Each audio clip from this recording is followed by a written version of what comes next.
Good evening, everyone. How is it going today? Welcome in. Annie, so good to see you. Sparse, Gossek, what is up? PK, Upset Coffee, Sufferance, how is everyone going? It's so good to see everyone today. We're back again today with some more Guild Wars 2. And today we are on our NA account, continuing our journey towards map completion. Because, yeah, we are currently planning to make... Will this actually give us credit? We're planning to make ourselves a few legendaries on this account. Well, that's actually not giving us like any credit whatsoever. Okay, skip that. New plan. Let's continue on.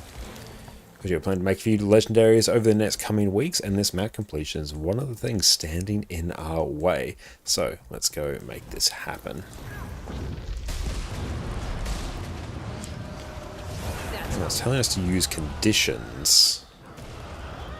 And happy Monday to you too as well. And I hope you're having a great start to the week. Oh, this is actually giving us some credit. Nice.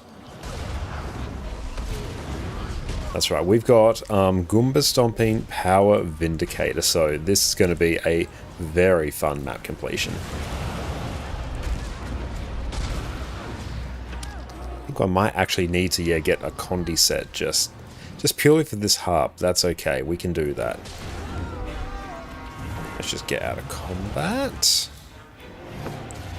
Should play Condi Vindy? Yes, like I unironically do need a condition damage set. So for that build, we got Heal like Vindy. That's Celestial. Is that Celestial Wren? What did I get Celestial Wren? I guess I had a Celestial Wren set up. Rightio. Right, let's change that to Vipers. Oh, it's an open world set. I gotcha. Okay, yeah, all our questions have now been answered. Let's change that. I don't think I have a spear. I'll just throw a mace and an axe there. Customize. Viper. I'll just put Earth and Torment there.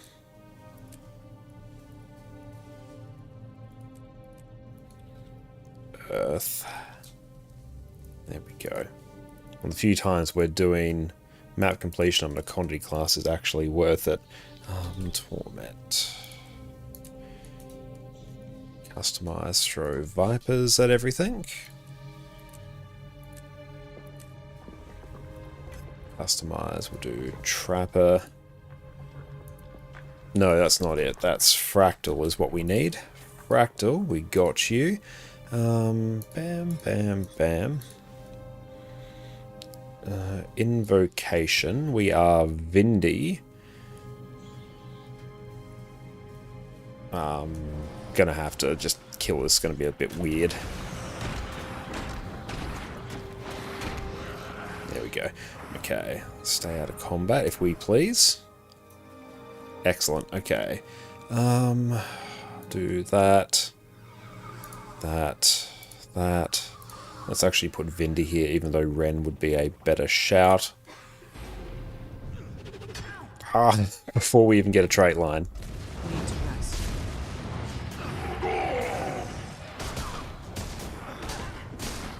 Give us our trait line, please. Okay, I don't know what we should pick here. Deal increased damage when your endurance is not full. That's a pretty good one. We'll take that for might. Might and something here. Yeah, we'll do that. Okay, and then here we'll throw that there. Rearrange these skills so they are now set. Yep, they look correct. Perfect. Okay.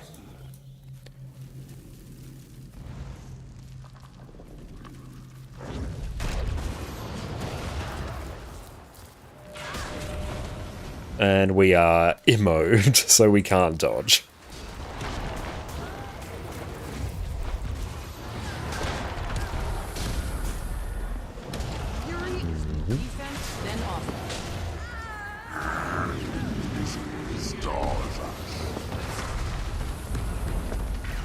Oh, the emote. These spiders are shocking, although I can actually give myself resistance as well.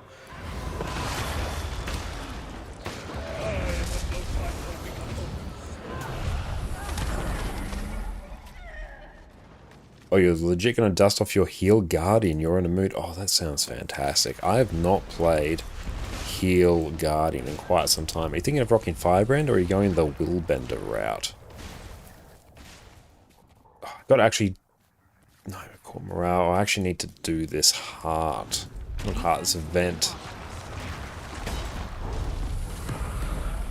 But okay, so in the meantime, I will swap back to power. Might makes me right.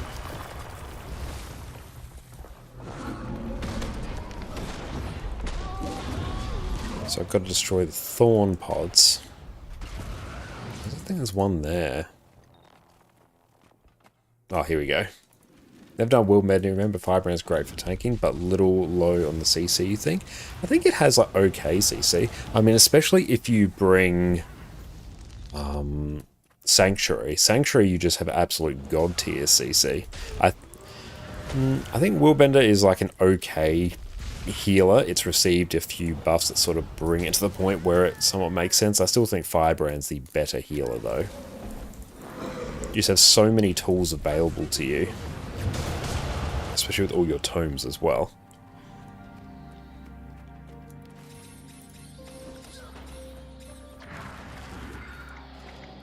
You're gonna be easy. You're gonna be easy. You're gonna be easy. You smell. You're gonna be easy. 600 lack range and Willbender, though. That's good.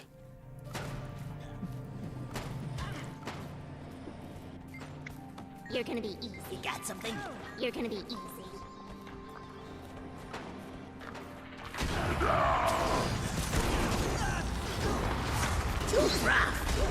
There we go. Ouch! Too rough. Nice.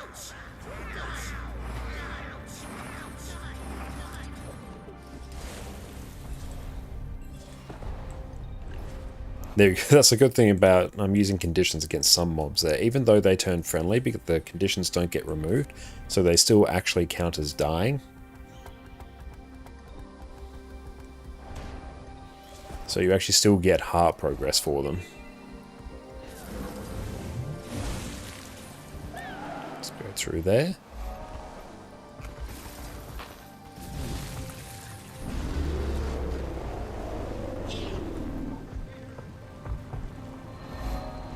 Off this way. We go through. Oh, no, we ran straight into a wall. Ashen Waypoint. Let's try paste that. No idea where that went. Over here.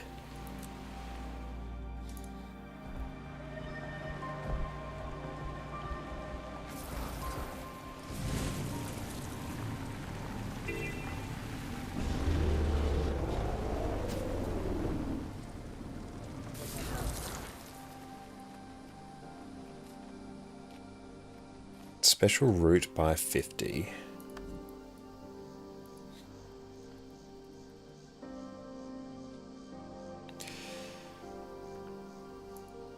Ooh, yep.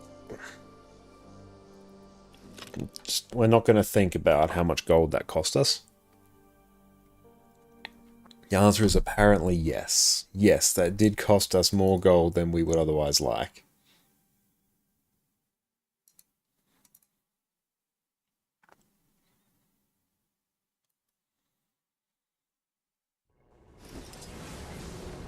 Blink over here. Oh, big jump. Look at us go.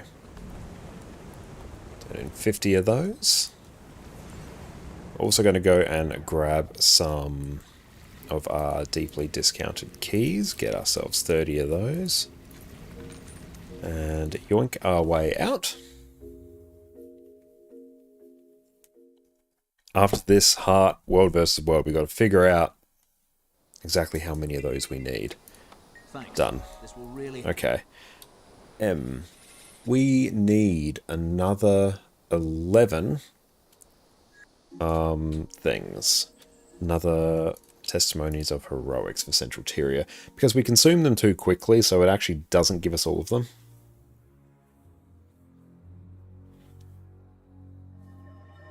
And yeah, I haven't played Heal Willbender myself. Sparse would definitely be able to point you in the right direction, though. Okay, I need the heroics notary person. So I need 11. Freedom, liberation.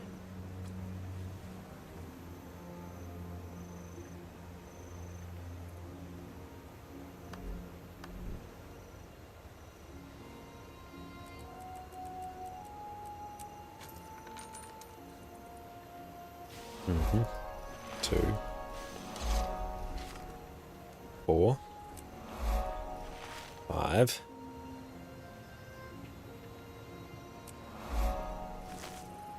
6.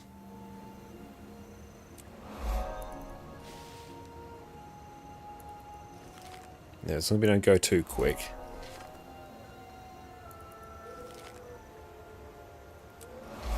That should have done it. Mount Maelstrom, yes, that should have now done it.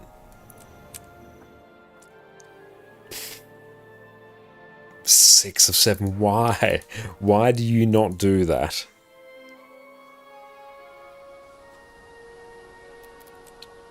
We will go back in and we'll do it again. We will do it until we get everything we need.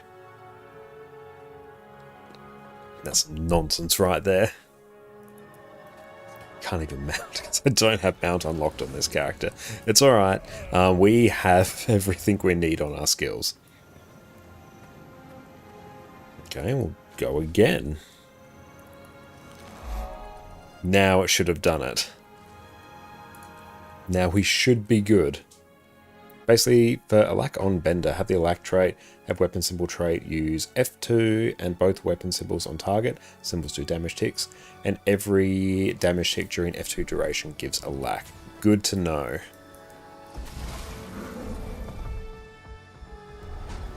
Move past the champ spirits. That's good, because I remember some of these heart quests are actually quite cursed.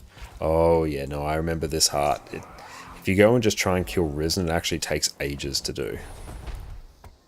This is way quicker. So I think now... Oh, there's still one more. Still one more damn heart quest. Not heart quest, hero point.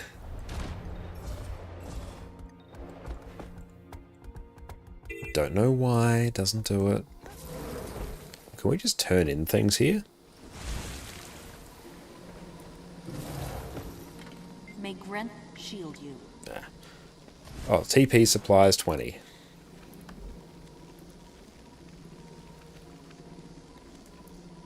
Yeah. And we'll actually go into Welfare Spot. Like, honestly, you just have to buy, like, so many of them to make sure they actually all get counted. I don't know why it is. It's a very niche problem.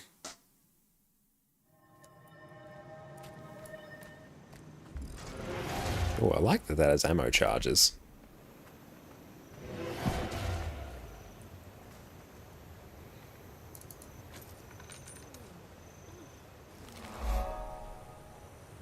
Okay. Just says hero challenge complete.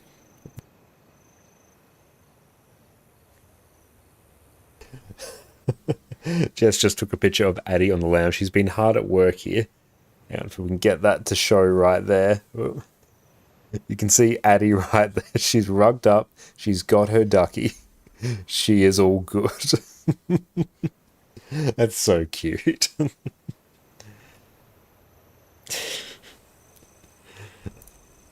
Yeah, Jess and I were just watching some Outlander before we started streaming. Addie was well and truly settled in. She was most displeased when I got up. That's so adorable.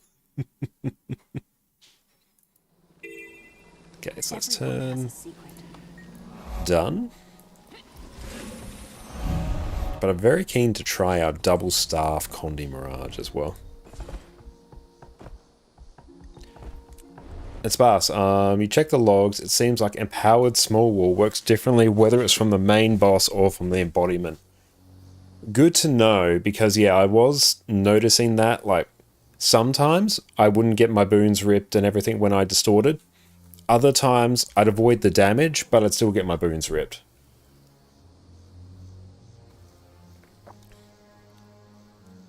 Yeah, main boss, small wall. Oof.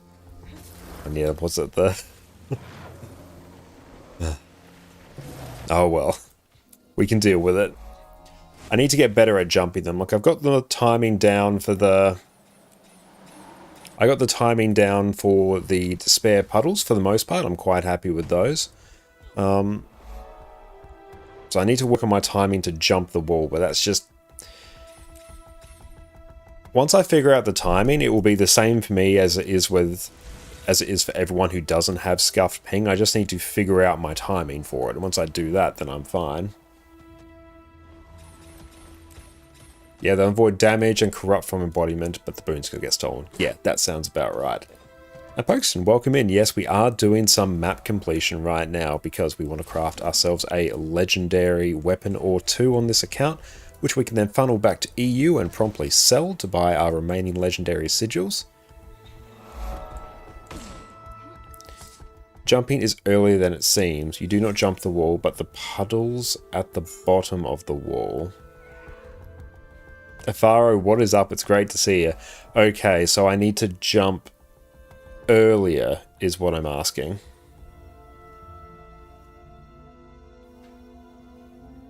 Just give me a second. My headphones are probably going to do like weird things. Getting a call and that's somehow coming through my headphones as well. I don't recognize it. We don't answer calls from numbers that we don't recognize. There we go. The peak millennial. Okay, I'll try and just start jumping sooner than I expect. Because even I feel as though I'm already jumping sooner. I think I might just have to jump sooner. I think it's the same like Samurog Shockwaves. I have to jump those like way earlier.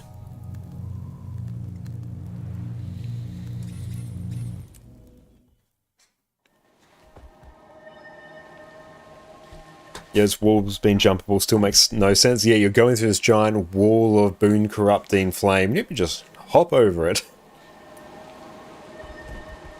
But yeah, I'll figure it out. Like, I figured out my despair drop timing. Our rotation's much better now, which is good, so we're actually able to pump much harder. Yeah, our DPS went up quite significantly across the pools, which was good.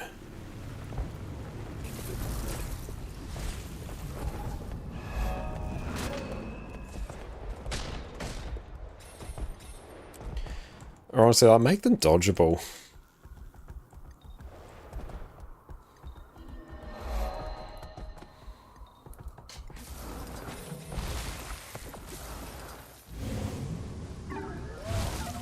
League of Anime, what game is this? We're playing Guild Wars 2 now. We are doing map completion in the core game because we want to craft ourselves a legendary weapon. This is needed. Garth, thank you so much for the sub. You're an absolute legend, mate. I really appreciate you. Thank you so much. Enjoy. No more ads. And your wonderful ad emotes. Thank you, Jess, for making those.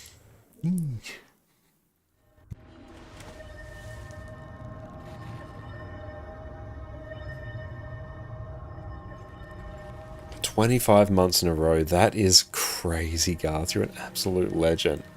Which weapon are we making? I don't know. I'm going to be basically converting some of the legendary starter kits that I picked up from the Wizard's Vault over the various seasons and finally getting around to turn them into gold. So yeah, it'll be whichever the ones that are in my inventory that are most profitable. I kind of feel like Dagger might be it. I don't think I have any Kamahoi Katakis that I can do. And technically you can dodge the Boon Corrupt and Steel from a small wall. It's kind of like dodging Samoth Wall. Yeah, it's like you're not meant to do it, but there is kind of ways to do it. Yeah, technically possible. Yeah, I might accidentally do it, but no way could I ever rely on it. We've done that.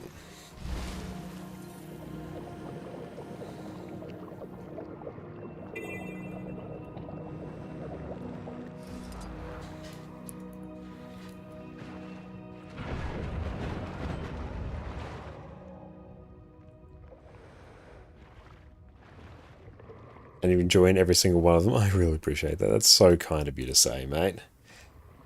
How is Hammer Rev these days? Flexor got a rework, right? I mean, it does more damage.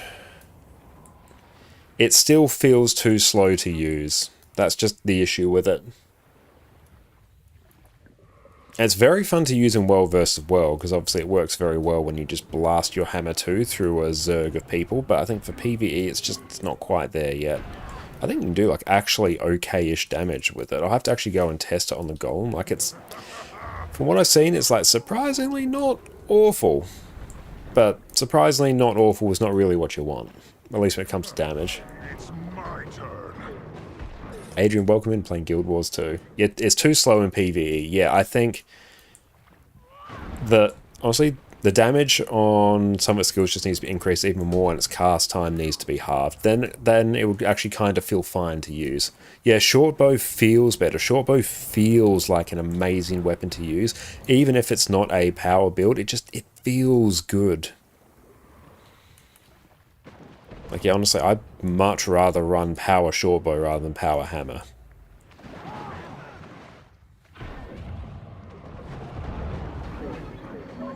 Wish days would update the mouse cursor. You like how it is the white glow, however it's annoying when you turn that on. The point where you click, it's not the clicking point anymore. Yeah, it does take a bit of getting used to.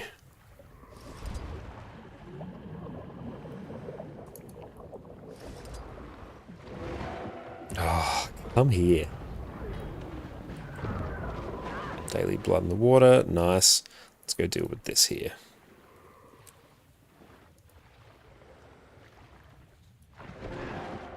And Adrian, we're playing Guild Wars 2. Cool, that one is done. Nice, there we go. And Scorpion, currently you would never consider Hammer in PvE just because of how it feels to play. Yeah, it's a bit like that. Oh, Pylon Kite on Rev, because yeah, like, you have your Coalescence of Ruin, you have that skill which refreshes your Coalescence of Ruin, but it's too slow.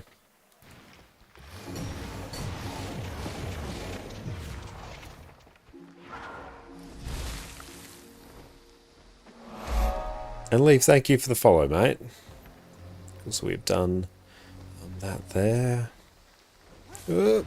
Nice, perfect. Griffin. In we get. There we go. Got that point of interest.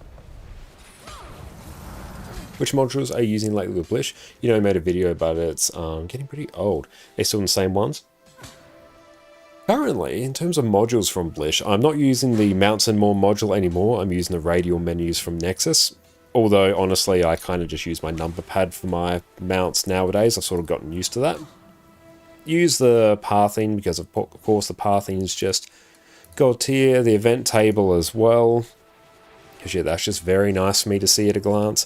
Oh, night boss is popping up. Yeah, I won't get to that in time. I use the timers. Oh, was it? Times one as well. I use it for Doom.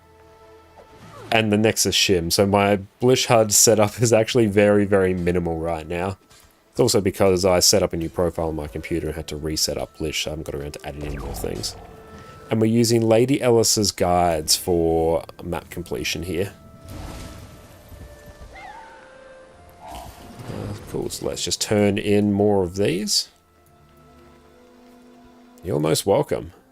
Let's go. I need control keys.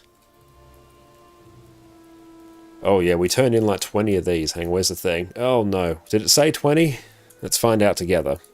I'll buy 20 of these because they are a fraction of the price. We'll go pick them up and then we'll just insta-complete the heart. When I do map comp on my next characters, I'll preemptively buy these. Even if it costs me like 50 or so gold, it's less hearts that I need to do and I can insta-complete them. And gold is but an artificial construct, and time is less of an artificial construct.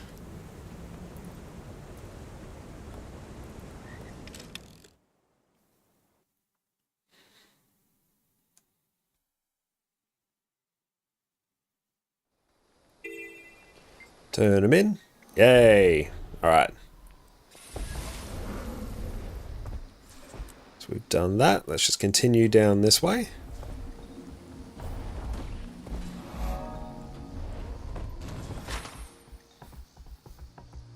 Can we sky scale it? No, no. Let us sky scale, let us sky scale, let us sky scale, let us sky scale. Oh. There you go, finally let us. Let me out of combat, please. Nothing can bring me down. But oh yeah, Lady Ellis's Pathing Pack. So good. Oh my god, it is so good. I turn off Beetle Races, I don't care about that. But there's different Pathing Packs as well. I've used all of them at various points, but this one's kind of my favourite for just how easy it is to follow, how relaxed it is, while still being actually quite efficient. Nothing can bring me. Tez Trails is very fast, but I also find it's very easy to sort of deviate from the path accidentally if you don't follow the instructions exactly. Whereas this is much more, you can kind of just switch your brain off and you will end up with map completion at the end, which is good.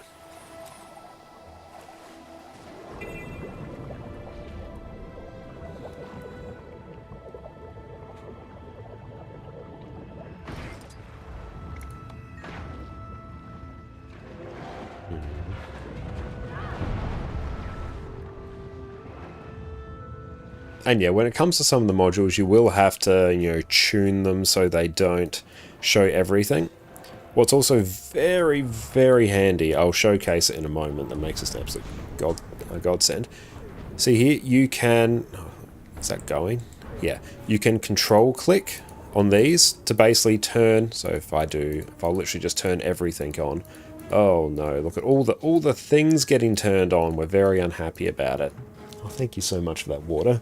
Really appreciate that. But yeah, everything's turned on. I'm very unhappy. I can just control click on map completion and it turns only that on and everything else off. So yeah, once you figure that out, like it's way better. Thank you for the hydrate. How's that going? Let's go kill this one here. Dispose of that.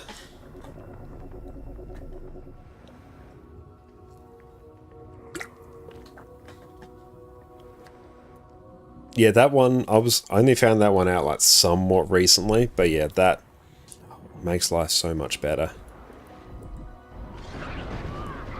Katie, welcome in. Yes, we are playing some Guild Wars 2 today.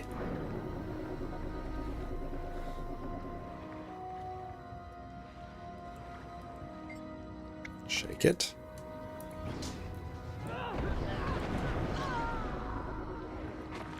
What's that one do?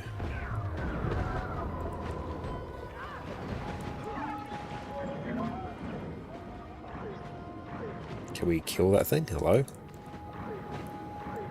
No, guess not.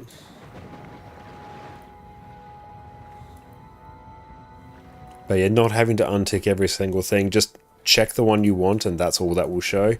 Oh, it's good. Cool, getting there. Following the path. Let's go deal with that Inquest turret.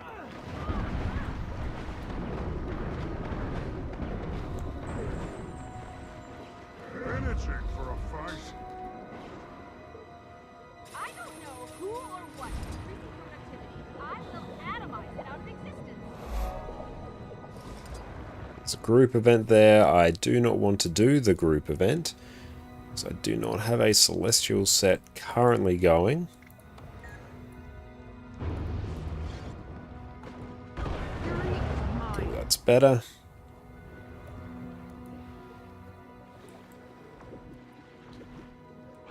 No, wrong one.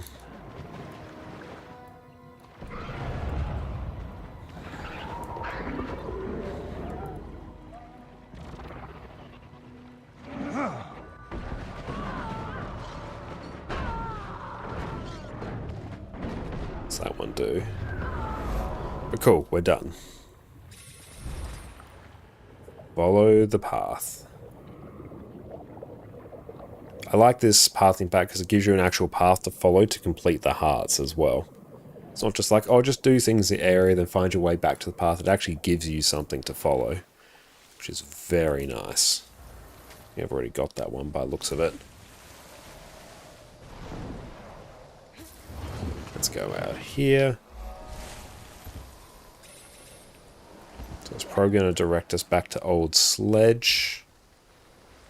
It is. Nice. wish there was a version of this path that did not make you follow the hero points.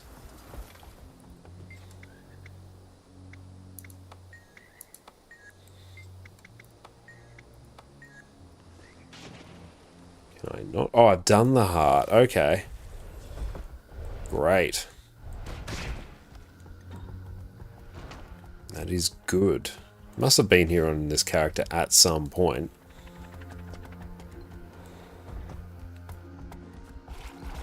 Oh, that makes my life very easy. It's good because you can just paste that in chat. I finished reading Well of Ascension over the weekend. Once again, really enjoying the books. I'm so glad to hear that. What do you think of Well of Ascension now that you've finished it compared to Final Empire?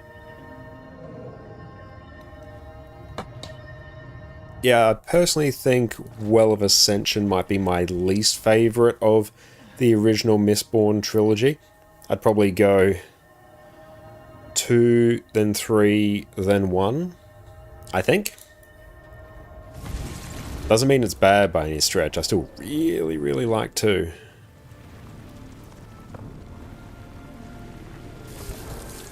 And have I done this heart? No, we have not.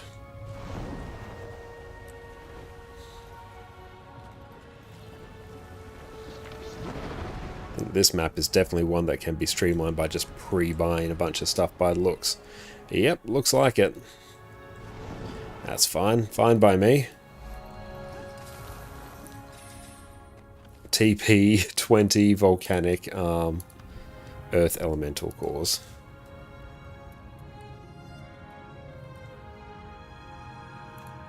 Yeah, we just buy 20 of these. You can't wait to unlock your sky scale. It takes so much time. It does take a bit of time. It is 100% worth it. The Secrets of the Obscure method is a good chunk quicker, but it's good to do both because then you get like access to all the masteries. So you can get the most sky scale functionality that way.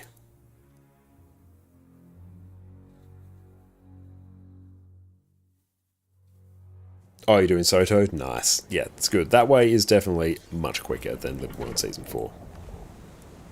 Grab that.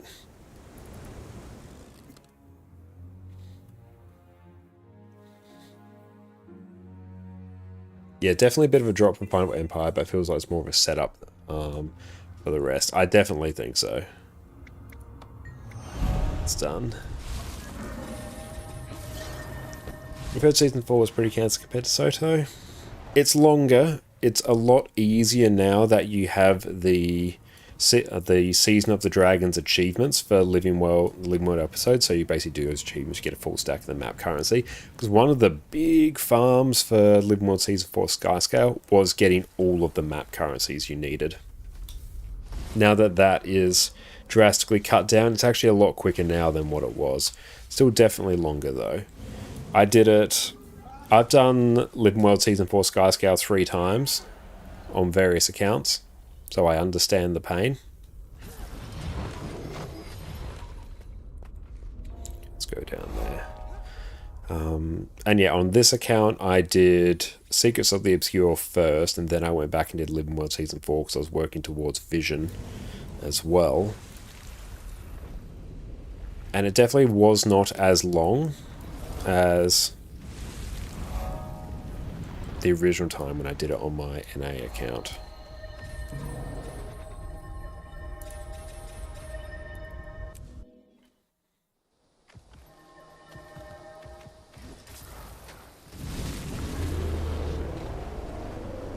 What's the benefit of having multiple accounts? Just more characters basically? Sorry, kind you. Not a bad question at all, and no need at all to apologise.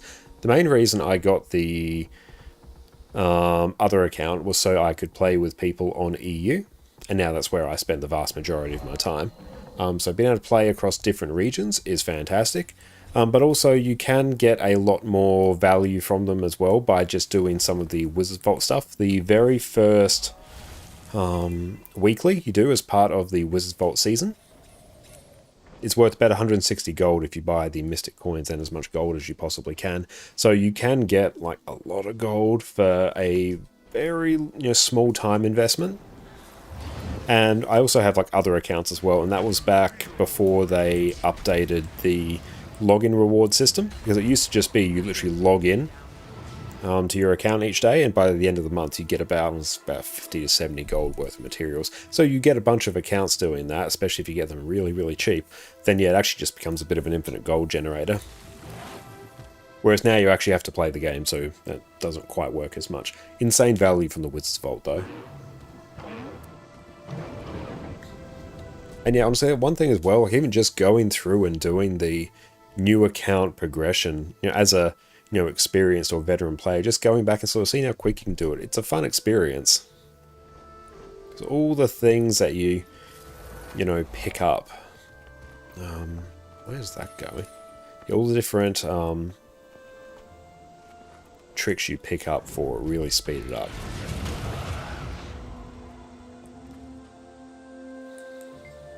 Take a scanner.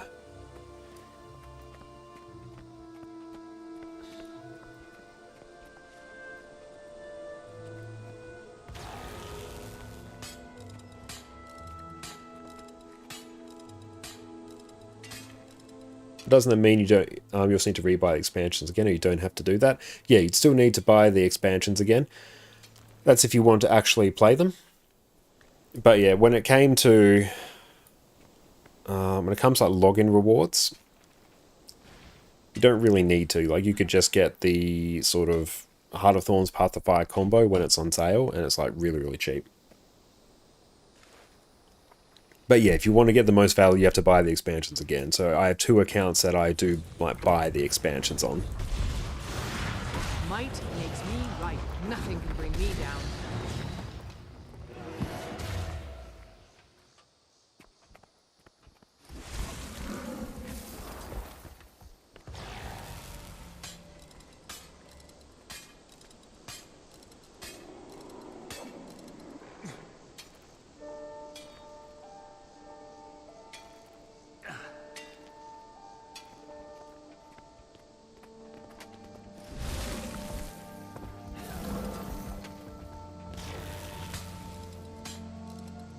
Mount Maelstrom is definitely one of the ones that's a bit lengthier in terms of hearts. And Tatukan, welcome in. Is Heal-a-Lack Vindy good in raids? It's okay. It is a viable healer. It's not as good as things like Chrono Druid. I honestly kind of think Scourge still ahead of it. But yeah, I think its biggest issue at the moment is actually it's a bit tricky to upkeep all the might that you need. It can upkeep 25 might by itself, but it's actually a bit tight. Yeah, it's lacking a bunch of aspects, but it's okay. Yeah. And also, you do sort of lose a bit out on CC. You need to actually use allied targeting. It needs more boon coverage. I think if they just added... Hang on, I'll show it. You got your heal dodge down here. Gives alacrity. If they just threw 5 stacks of might on that, it would be in a much better spot. When you consider the sheer amount of boons that Heal Spectre can pump out just for nothing, like, it's crazy. Aside from this, you have to wait 3 more weeks if you want to make Clobian on the cheap. Ooh. Nice. And how much gold do you think it's going to cost you? Or like, what's waiting there? What is preventing you from making it now? Efaro, thank you for the sub, mate. I appreciate you. Hi, DPS. Hello, DPS. I am Josh. Thank you so much, mate. I appreciate you. And a year now, that is awesome.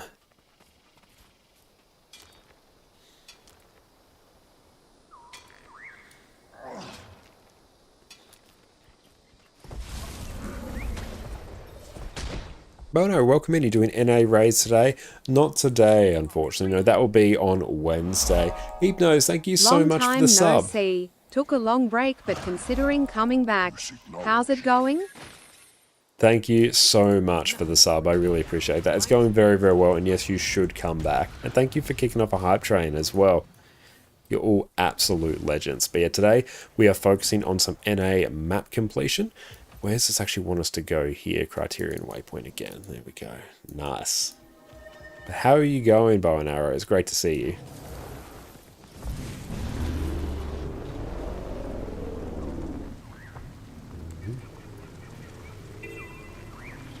But yes, you definitely should come back. Oh, discounted shard of the Golden Shore Janthia Century is limited to 21 a week. Ah, I gotcha, yeah. Oh, that's good to know. Cool, almost done with this one. It's my turn.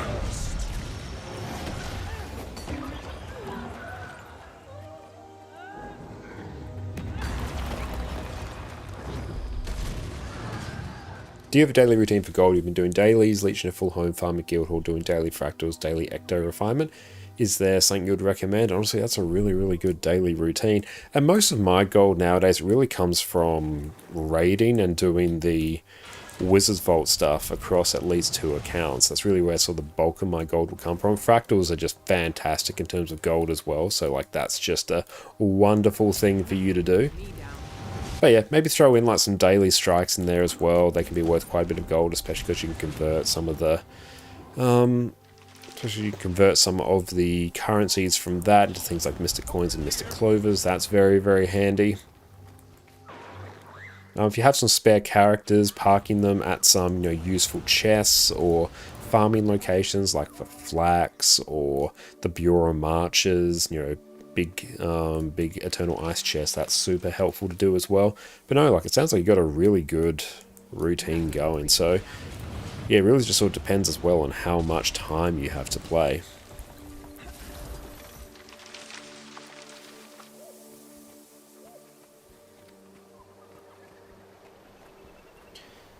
Hang on. I can actually cleanse my own condies.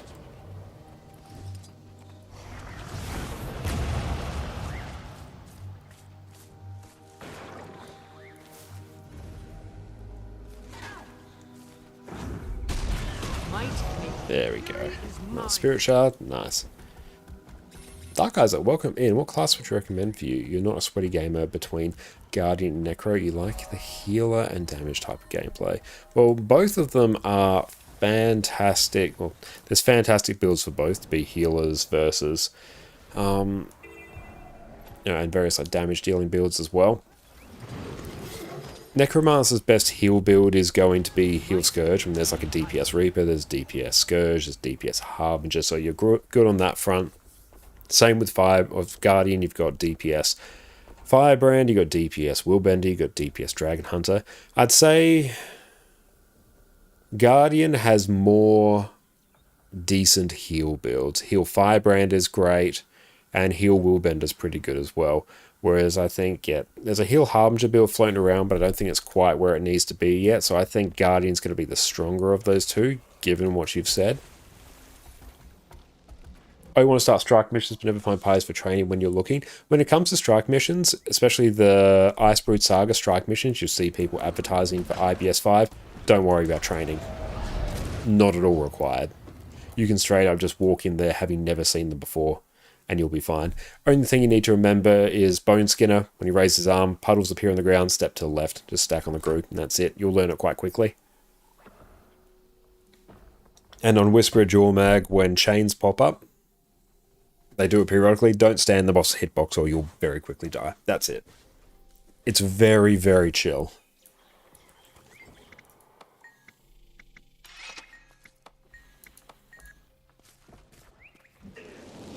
And yeah, if you're worried, just communicate with the team. Yeah, just ask.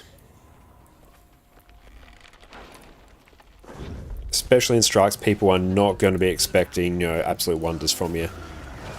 Like 100% jump into those. The strikes are intended to sort of be a gateway into endgame content, so they're definitely not tuned to the point where you really need to know what you're doing.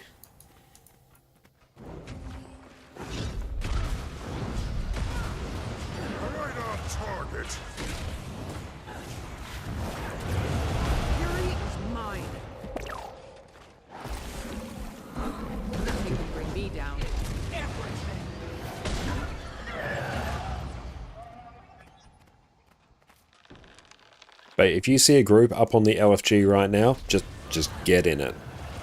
No consideration, just get in it. We go, where are we? Strike missions. We're on NA. There you go. IBS 5 looking for all. Just jump in, tell them what you can do, be it DPS, boons, or heals, and just go. If it's something like raids, you know, like I do sort of recommend at least like watching a guide for the raids first, so you're not like unfamiliar with what's going to be happening. Even then, for like raid wings 1, 2, 3, 4, probs even 7, if you watch a guide on it and you know what's sort of coming your way, you don't really need training runs for those either. Use them as your training runs.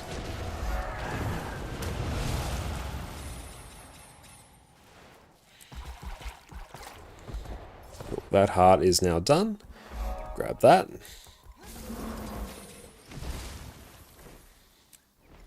View the wall when you always come back is pushing fractal level. Low tiers and group finder are rough. Yeah, like that is unfortunately a reality of doing fractals. The lower tiers are quite rough. So yeah, you do have, it's a bit of a push to get your fractal level up there, but as soon as you can start getting into tier 4s, like your life is going to be changed. You're going to have such an easier time. I've missed 1 point of interest, team. Bring me down. But you just try and do your dailies like each day if you can, and before you know it you will be able to just do tier 4s, and then fractals are really easy at that point because everyone's got the good compositions. You're good to go. Yeah, it's always one POI, isn't it? Hang on, let's just point in the right direction. It's off that way. Straight line from this character. Yeah.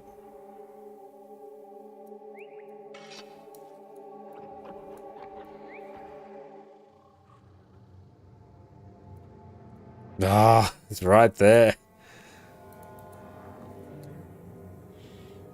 Abyss, welcome in. It's great to see you. Just got back from your New Zealand Army basic training. Been a long time. It's so good to see you. How was the training? They're glad to have you back. This is because I basically saw a hero point and then skipped it. I deviated from the path. This is what happens when you deviate from the path. You are punished for your hubris.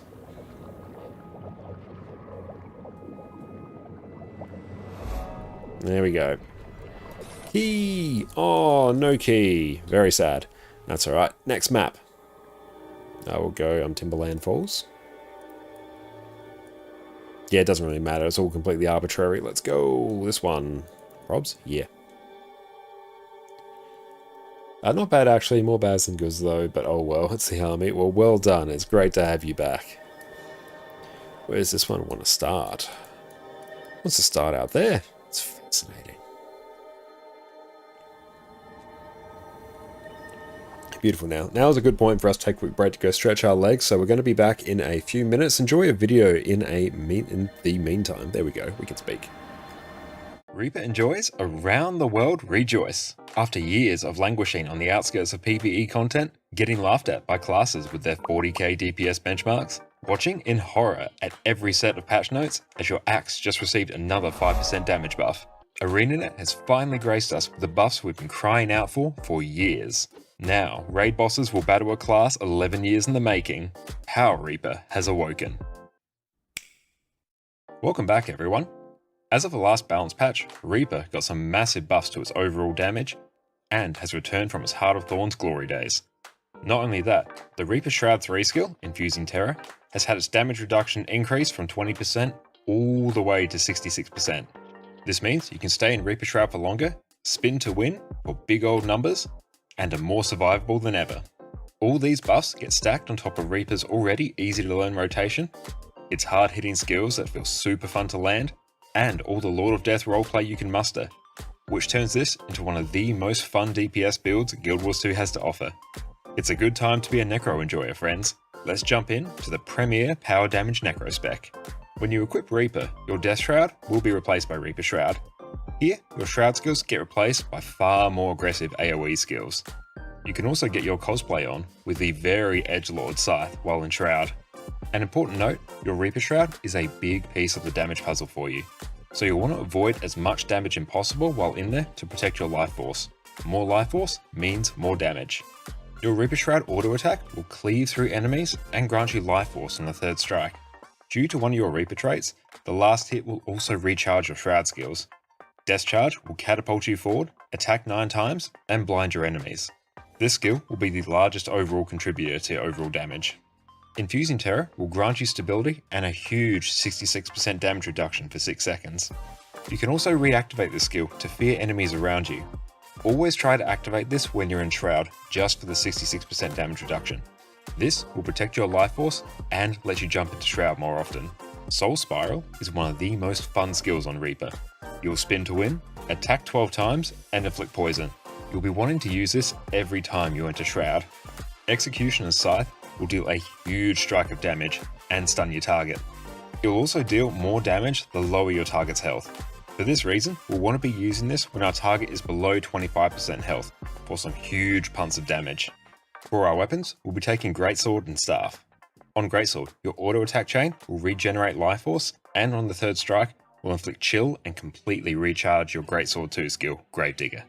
Gravedigger is one of the classic Reaper skills. You'll deal damage on up to 5 enemies around you, and if you hit an enemy below 50% health, it will instantly recharge. Towards the end of your rotation, you're going to be spamming this like crazy. Death Spiral will strike 5 times, with each one being a world finisher, inflict vulnerability, and regenerate life force. Nightfall will cast an expanding AoE at your feet, blind and cripple enemies, and also convert 4 boons on enemies into conditions, which is super handy. Grasping Darkness will attack and chill foes in front of you, and regenerate life force on every hit. One thing to note though, is that this skill will have a very long aftercast, time after you've applied your damage where your character isn't doing anything. You can cancel this and speed up your rotation by casting a skill immediately after this. And we are back. Welcome back, and we have rugged up because it is cold here. T-shirt was no longer cutting it, but this is much better. Okay, let's continue onwards and upwards. We're now doing Timberline Falls. One of my favourite maps in Core Guild Wars too. Farah, thanks for the standing desk as well. It's good, we have been sitting quite a bit today. Let's move on up here, and thanks for the hydrate as well.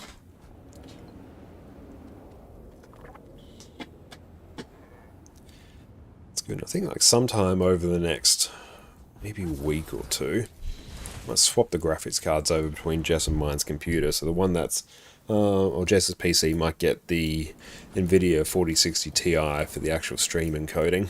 Then this one can get the 5600 XT. You get some heat from here. It's 26, 27 degrees in your room. I'm so sorry to hear that, mate. Try and stay cool. That is very toasty.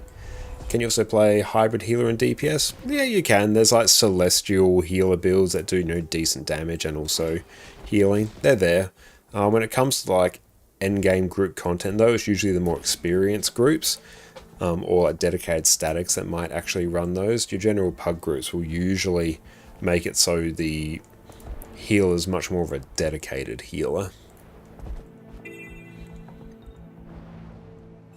Because yeah, for regular groups, the safety of a dedicated healer is usually more valuable than the extra damage.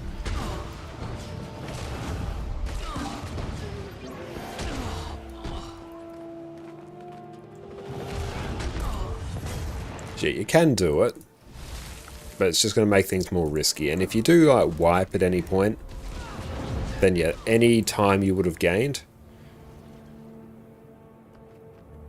is now gone.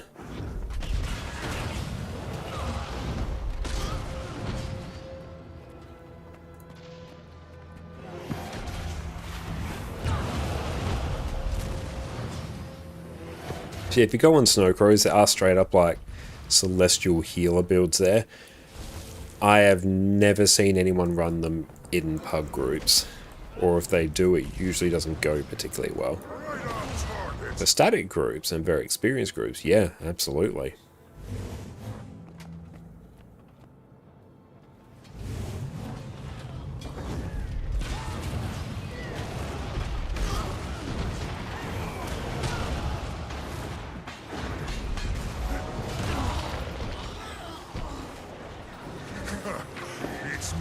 turn.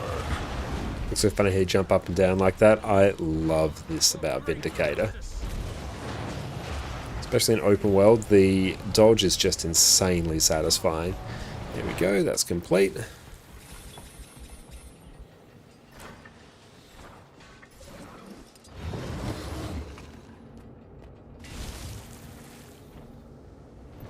Cool, let's move on through here. Oh, cool, I can also adjust this up a bit so you can actually see all of me.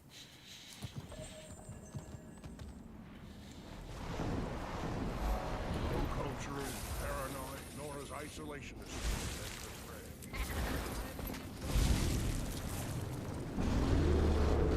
Oh boy, shouldn't have done that. That was like a really weird boost there. Love the soundtrack for Guild Wars 2 and the Shiv Peaks as well. Here we gotta go kill Grawl. Let's make it happen. Might make nothing bring me down.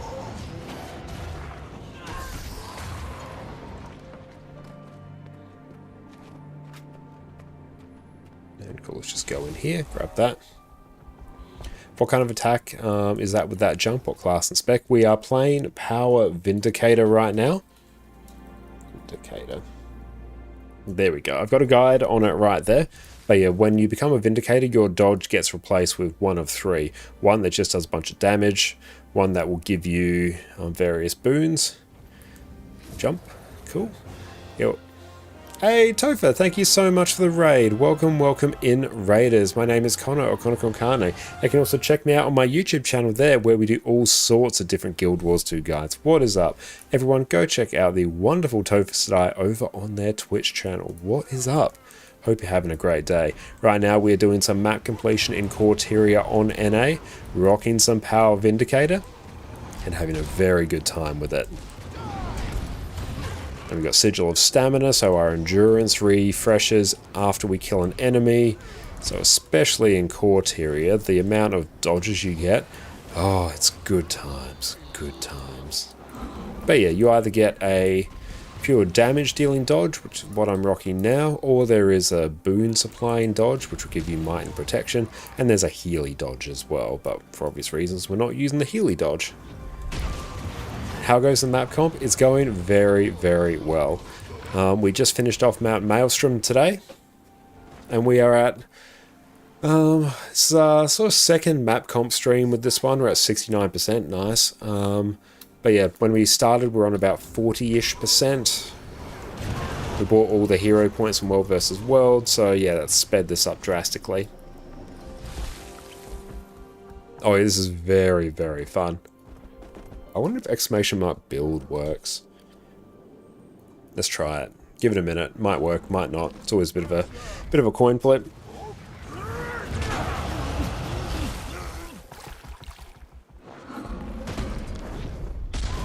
Cool, that's done. If not, you can just take the Power Vindicator build and throw a Sigil of Stamina on it.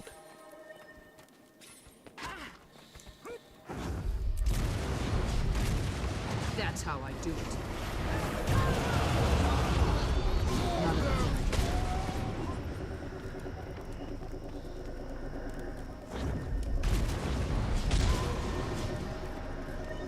Where's that want us? No, it doesn't want us to go there. So we've done that. I think it's prob's going to tell us to go back here by the looks of it. I think so. Let's go back there. Yes.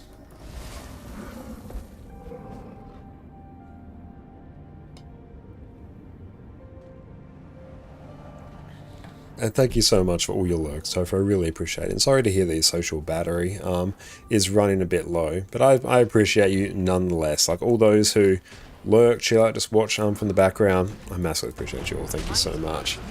All those orbs floating around me, they look cool. The blue and the red ones to left and right, that is so the red one's the red one's the PvP one from the PvP legendary amulet. Blue one's a World vs. World legendary ring, and those orbs above me, they are from the combination of Coalescence, the raid ring, Aurora, Living World Season 3 accessory, and Vision, the Living World Season 4 accessory. So it's a bunch of legendary accessories that are doing it. What greatsword skin is that? That is Final Death. It is the one you get from doing Doom. I need a moment. Or you can buy it for raid currency.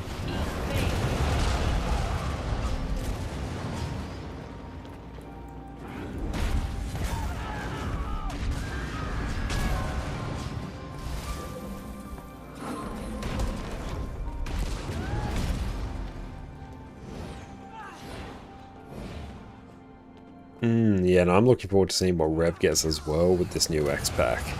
I'm very, very keen. I can feel your rage. Cool. Heart quest is done.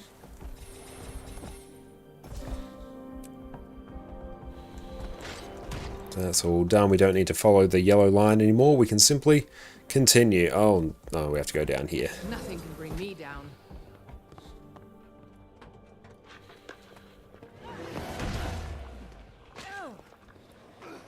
Yeah, Shiro's kind of evil. Yeah, Shiro is.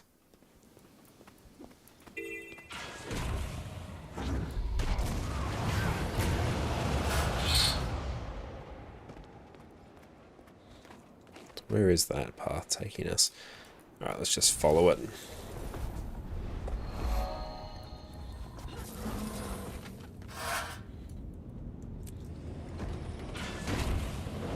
Fury is mine. What's the best expansion? Very subjective there. My personal favourite is Heart of Thorns.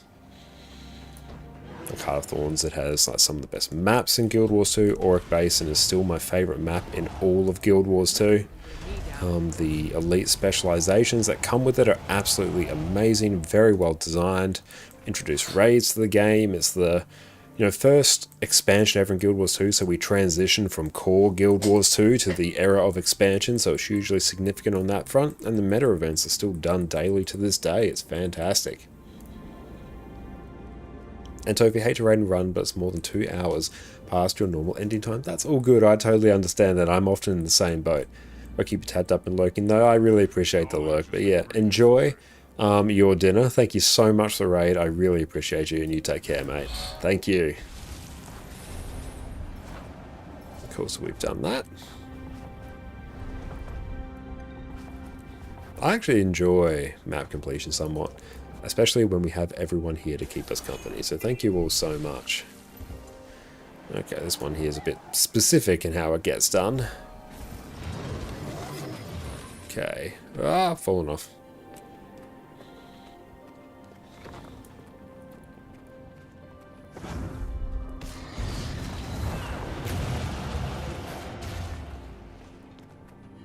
Harvest mysterious plants.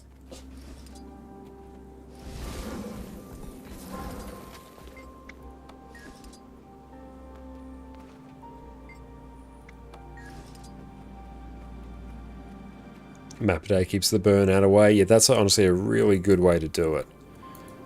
Yeah.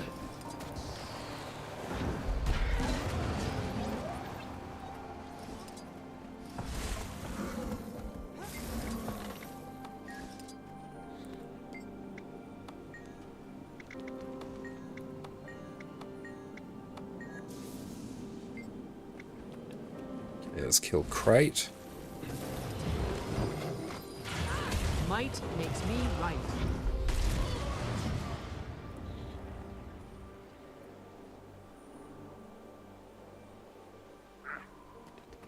I think I've done 14 Corteria map comps across my various accounts, maybe even 15. I'll have to actually check it.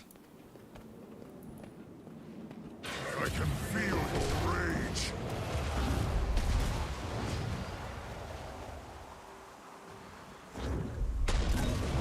Fury is mine.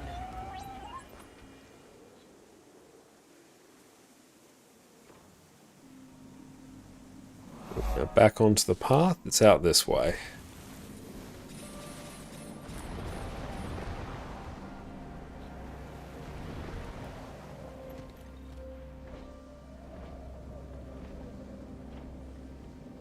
Does feel nice having map completion though on multiple characters. Makes it easy to navigate Corteria. Plus with different pathing packs, it's sped up so much. Oh, my headphone's cutting out. You're fully charged. Don't give me that.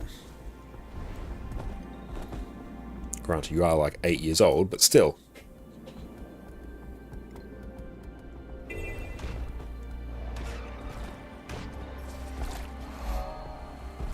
Nothing can bring me down. Hi, working on Aurochs, are you? It's been 13 years in the game and 0 map comp. That's not necessarily unreasonable. Like, if you've never done a legendary weapon, like, yeah, there's not really that much reason to.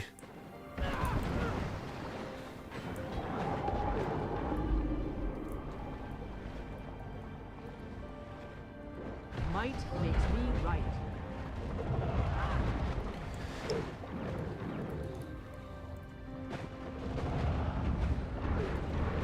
I got 50% new main, not bad.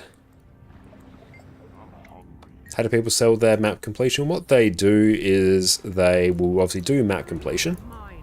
and then they will get all the other parts needed to make a legendary, and then someone who has the gold and the materials to make a legendary, all the non-account bound stuff, they'll send it over to the person who has done the map completion, and then they will give them some gold for their efforts. That's how you sell your map completions. You basically craft legendaries for other people and you get paid for it. Oh, yeah, if there was a way to skip hearts like there is for hero points, yeah, chef's kiss. It'd be good, actually, for another sync for testimonies of heroics in World vs. World, because I imagine once you do enough World vs. World, you kind of just get so many of them that it doesn't really matter anymore. So yeah, I'd be totally down for that. And Brian, welcome in. Not a silly question at all. Yeah, you get them via the Pathing module with Bliss HUD. Hang on, Bliss HUD. Let's see if that works. There you go. I've got a guide on how to install it there. But yeah, it's an overlay that runs atop of Guild Wars 2. Oh yeah, I'll make them buyable LI. Yeah, there we go. There's your sync. There is your sync for LI. It's solved. Might makes me right. I would be so down for that.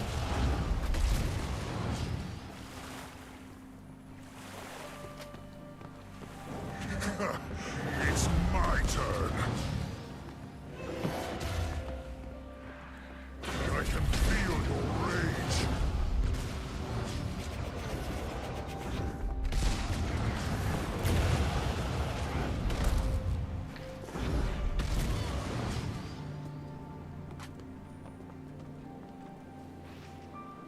There are a few hearts you can skip if you get the irons from TP. Yeah, there is. Which I've definitely been taking advantage of on this run.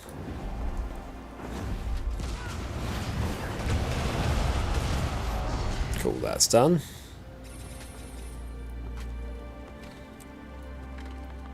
Let's go scale it up here. You wonder what the gold per hour is for map comp. I've got to be way better than top farms to do it efficiently enough. Yeah, it depends. I mean, I think the world record for core Tyria map completion is something like... It's like 5 to 7 hours. I can't quite remember what it is, but it's in that region. So if you're doing it at that rate, then yeah, it's insanely profitable. But also, even for just like general play, like honestly, it's... Especially if you're doing it to make and sell legendaries, it's probably in the realm of 40 to 50 gold per hour. Oh, you can buy a whole 2 hero banners a week with LI. Yeah, that's... And you have to go to like a specific vendor in a really inconvenient part of the world to do it. It's like just not even worth doing. But yeah, make them so you can complete Corteria hearts. Done. Fixed. Oh my god, that'd be amazing.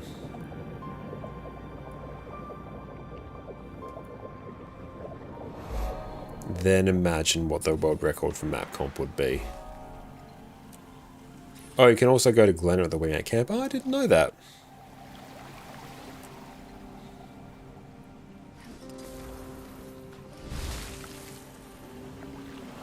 Your connections that are in it to make it happen. Will do.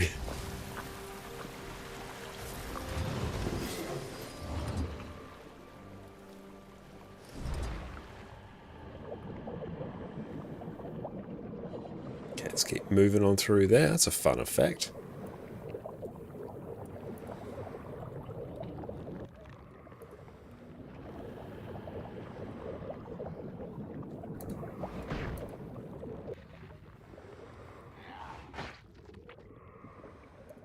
Let's just kill... Oh no, I don't actually need to.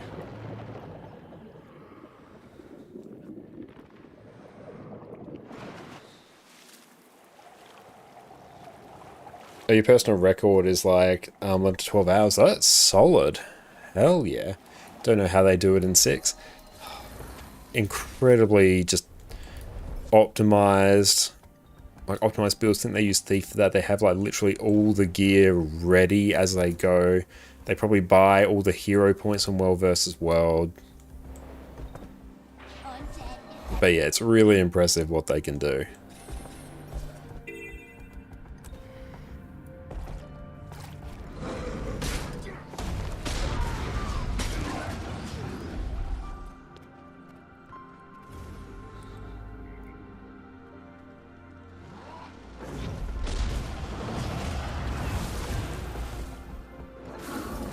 Yeah, I've watched bits of the, you know, the video of them actually doing it, and it's crazy just how quickly they move through the world. Oh, that one's done.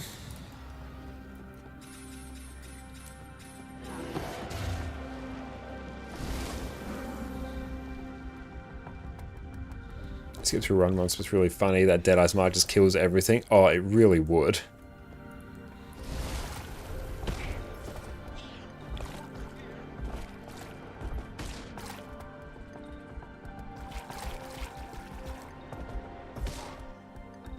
$11 to 12 hours is still like insane. Only killing these Skelp doesn't do anything, which is very, very sad.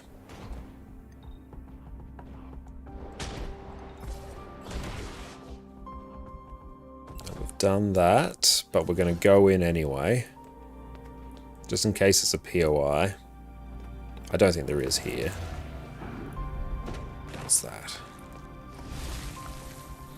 Greetings, welcome in. It's great to see you. You should train your mount to swim underwater. Yeah, you definitely should. It's so good. Oh.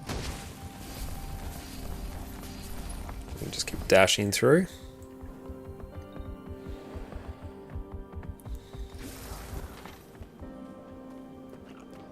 Oh, there's nothing here. This one's going to be a bit annoying.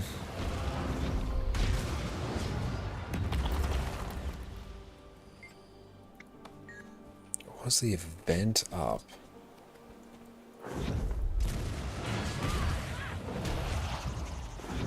I'll just revive golems. Okay, this one's honestly, it's just going to take a while. Another one of the more cursed parts to complete. No, we'll get there. We'll just take a bit of time. Nothing can bring me down.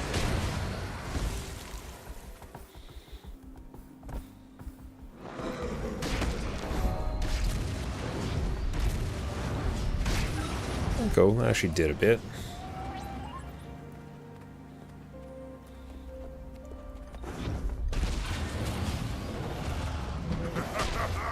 Charge through!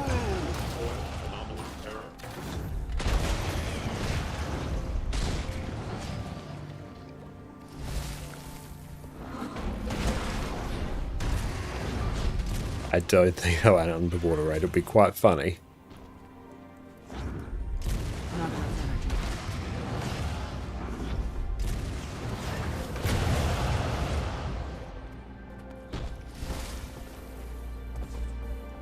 Risen Thrall, we'll get there. Akuzen, thank you for the follow.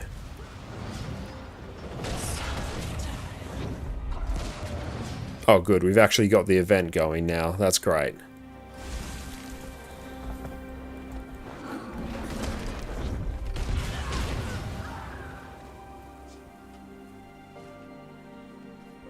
How does Open World Power Renegade compare to Open World Power Herald when it comes to self-sustain, how easy it is to play? In terms of ease of play, it's probably like super similar. I'd say it's actually easier to survive on it because you can take the Vindication trait. which gives you a ton of lifesteal. You can't take Roiling Mist though, unfortunately. You can, it just makes it feel really bad to play if you don't have the energy. Like, they're comparable. I probably prefer Power Renegade for open world. Oh, enemy presence, nice. Yeah, I prefer it for open world. Burst damage is much higher. So yeah, I think that's pretty high. Your might, your fury is mine.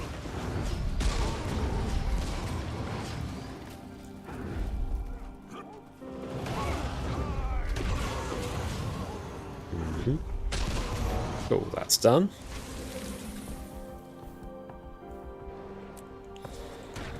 But the AoE burst damage you can get on Vindicator, Renegade is pretty good. Oh, it didn't let us complete this heart for some reason. You can bring me down.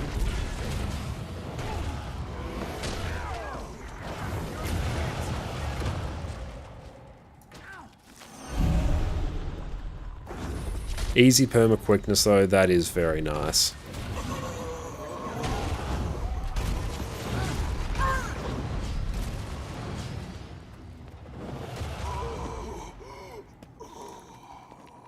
And yeah, Condi Ren is very good for open world as well, but depends. Like if you're doing core tier, you want something power, so you can actually have some burst damage. And also short bow. Wow, that's annoying. Short bow with power is still pretty good. I have to go and actually test what it kind of does against hammer. So hammer just doesn't feel fantastic to play.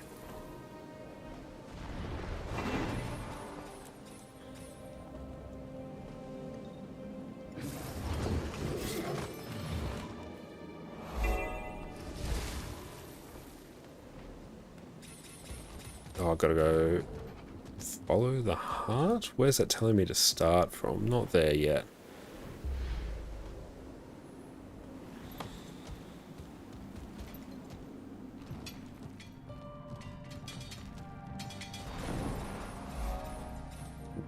%. Progress has been made.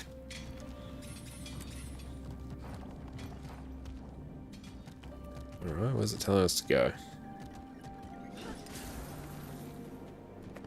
How interesting.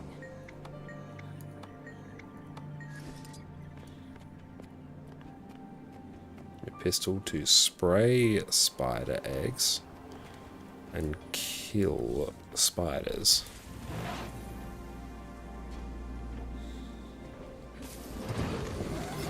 Nope.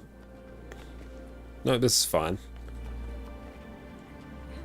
Last, how's it going? It's great to see you.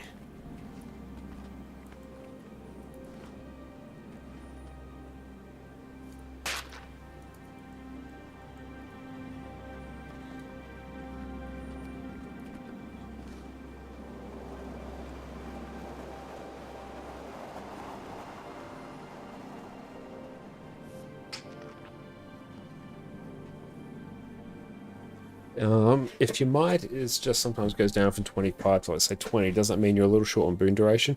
Or is it normal with the boon build that might sometimes go down? Depends a bit on the boon build. Some boon builds can only keep up, you know, I won't be able to keep up full might. That's not uncommon. But it could be a symptom of not having enough boon duration. Or it could just be a symptom of not actually outputting enough might or pressing the might generating skills off cooldown.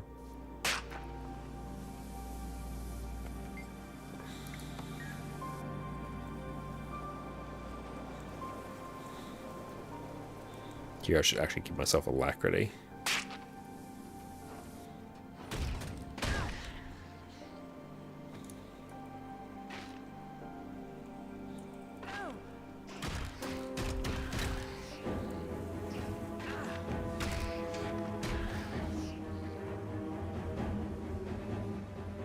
Change ranks.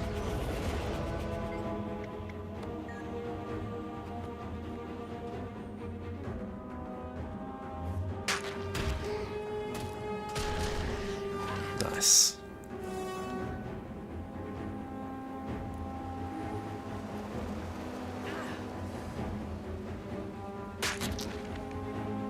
For a second there, you thought Rez could use pistols. Not yet. Who knows what we might get with the next X-Pack. No, the joy is this particular heart in Timberline Falls. Got more spiders down there, actually.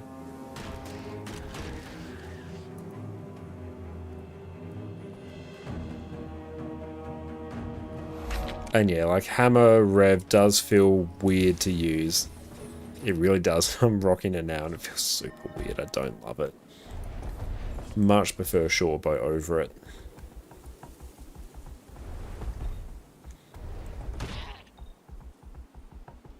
Cool, we got that one done.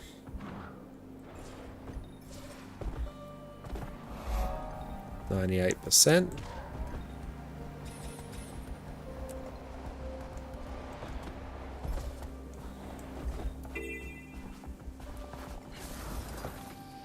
Or honestly, I think they for PvE they still need to halve that cast time for Hammer again. It needs to be so much quicker.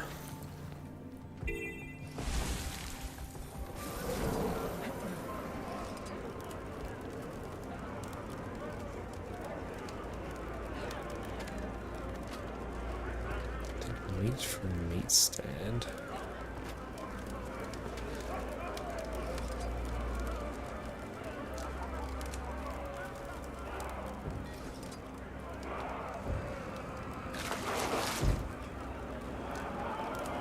Too much has been forgotten.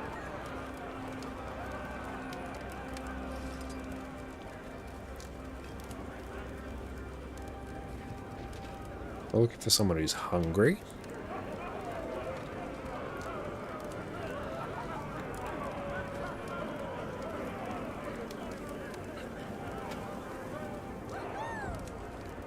Ooh, it actually does stuff. Okay.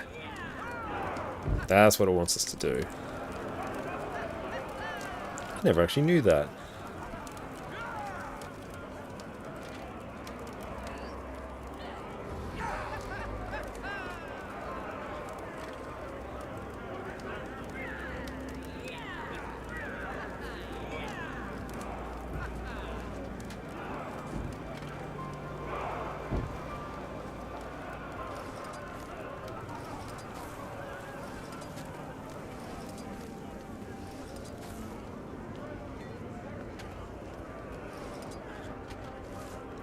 Okay, we got passed out drunk here.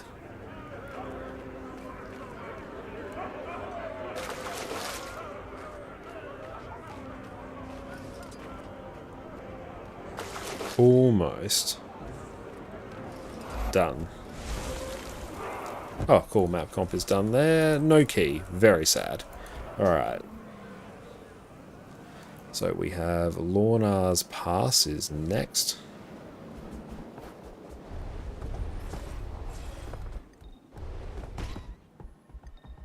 And yeah, that is Lady Ellis's map completion guides there. It is pretty efficient. Like, it does the job.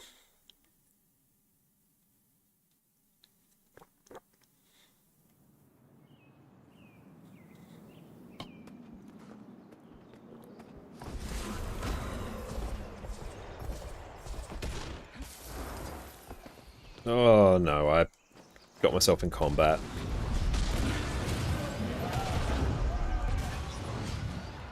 There we go.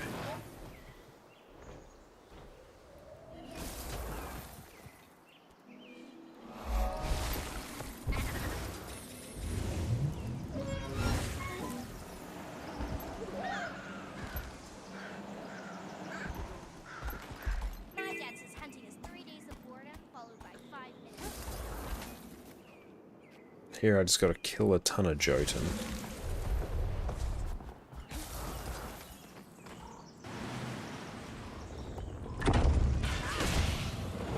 Nothing can bring me down. Fury is mine.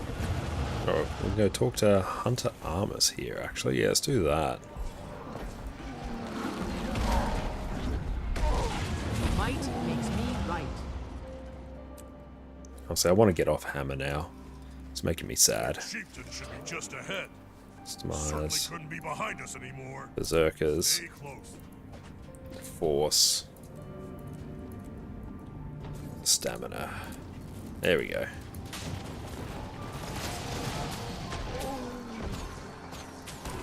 He looks like a strong one. Be careful. Nothing can bring me down. I'm terrible captain. Out there, Spoils leave. of battle. Hopefully the choke hold on our grounds will weaken. Why are we stuck there? Anything else up there is basically dead.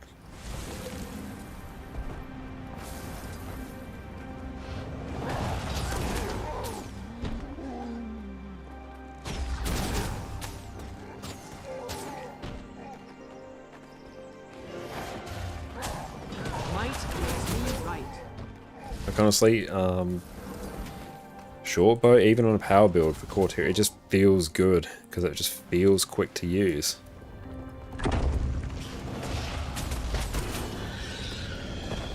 Like you're not faffing around, you just press skills and stuff dies.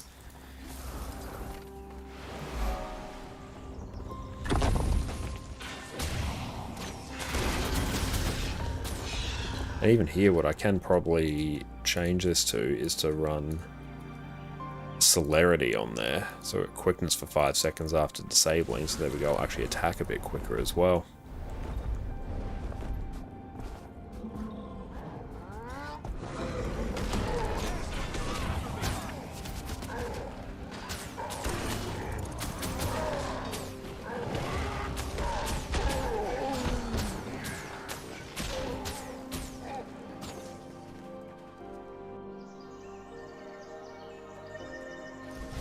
Beetle here actually.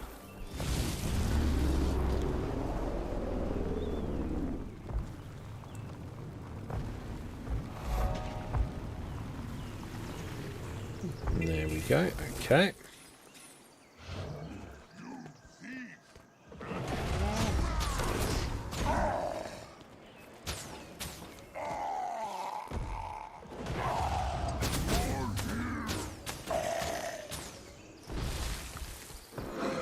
Nothing can bring me down.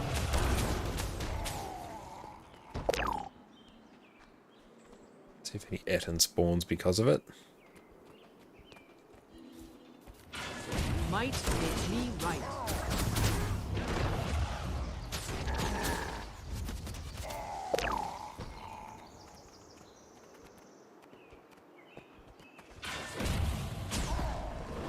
Fury is mine.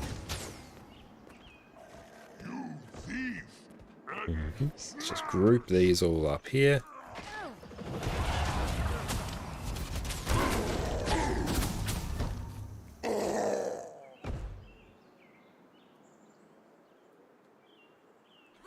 That was unexpected. Fury is mine.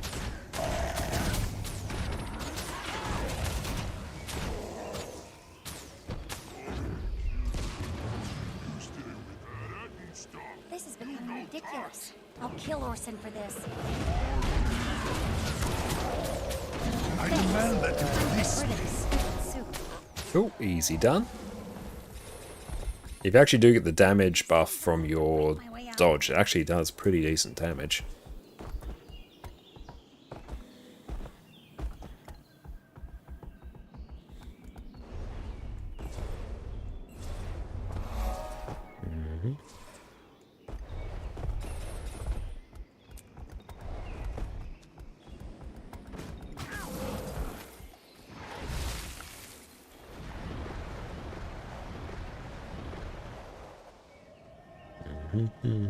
If we've done that, we must have already been in this area.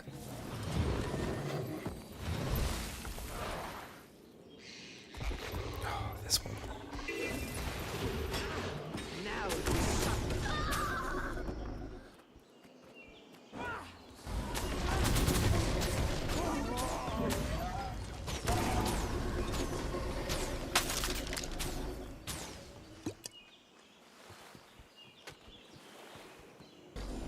Do map completion with legendary? Yes, I'm going to be making and selling a few legendaries, still figuring out exactly which ones, but I've got some legendary starter kits sitting in my bank that I need to actually do something with. There's a huge amount of gold that's sitting there not being used at the moment.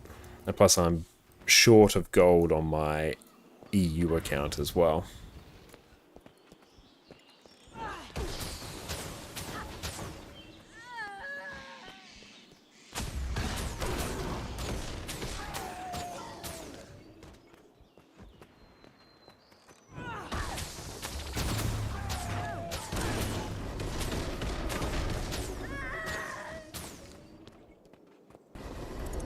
Oh, welcome in. It's so good to see you.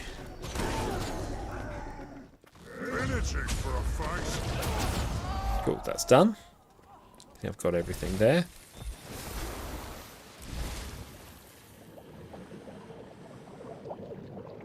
Cool, that actually gives us that POI.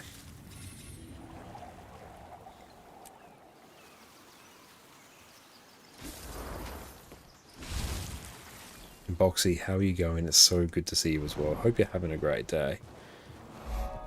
Just skip that.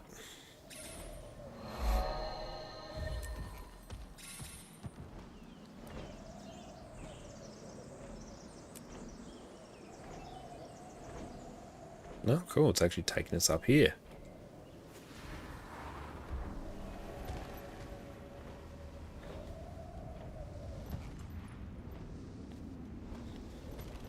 That would have been a fun one to get map completion on, to that vista to get up there before mounts.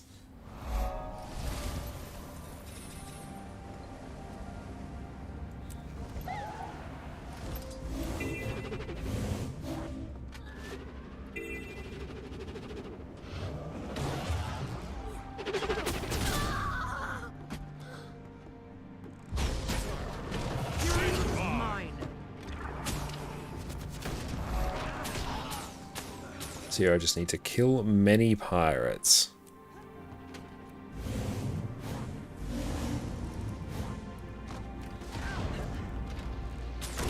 Might makes me right.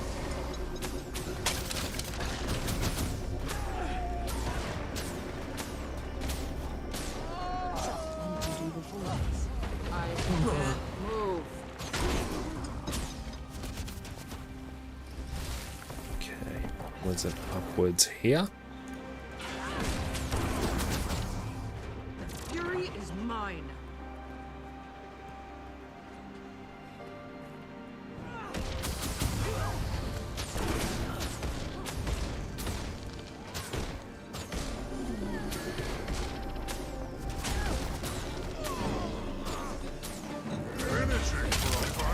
Cool, that one's done. It's always a nice feeling when a heart's complete. Missed a... That's why you have to respect the path. It's there for a reason. It's there so you can get these POIs.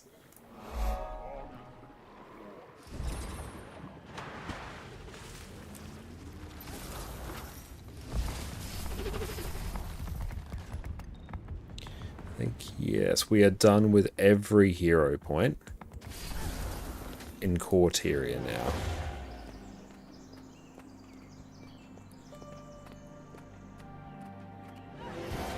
If we can mount up sometime soon, that will be pretty hype. There we go. Oh. Might makes me right. Damn this thing's proximity to a jumping puzzle.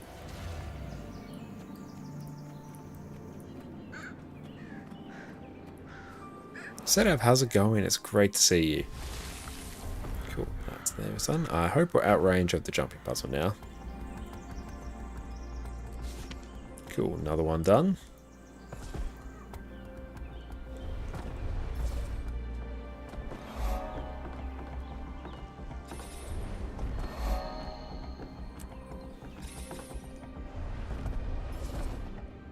And group event.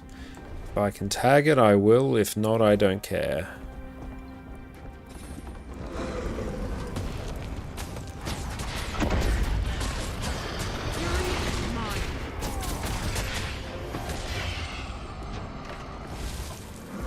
We'll just tag that for a bit of extra credit. Completion for legendary, yes. Planning to make some legendaries to sell, especially with the World vs. World rush coming up in the next few weeks. So that is going to be insanely profitable for us.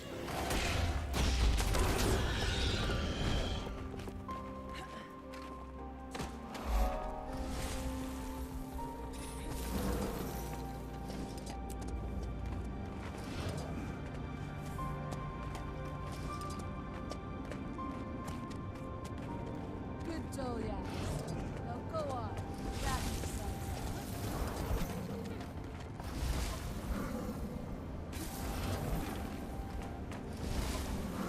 That is all done.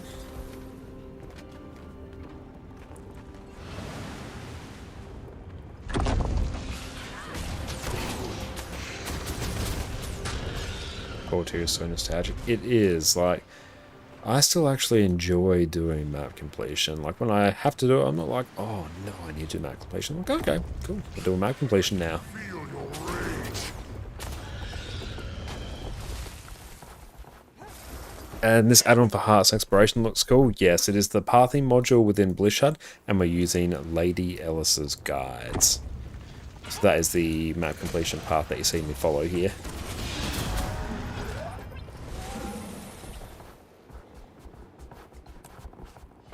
Anyone go buy some buy some Carno infusions. Welcome in, Fermi. How many times do you have to clear map comp to get all legendaries? I mean, if you're just talking about Generation 1 legendaries, technically none, because you can just buy them all from the trading post. 6 legendaries, so 8 times? Yeah, if you want to make them all yourself, however many legendaries there are, divide them by 2.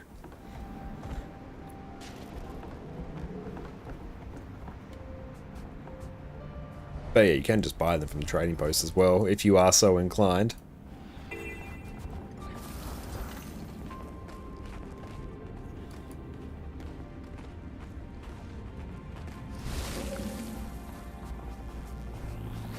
Okay, and duplicate legendaries, yeah, that adds to it. Never lies. Historians, however.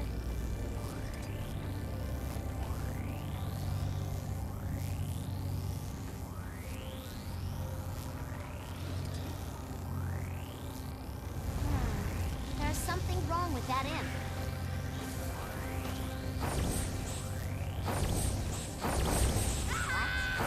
What? Someone put a brimstone imp into the holding cell? No!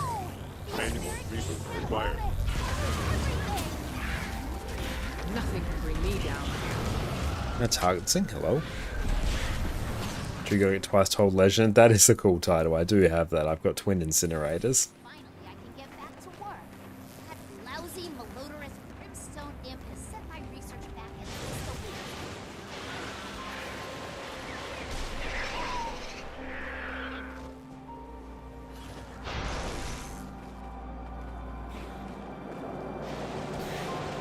Nothing can bring me down.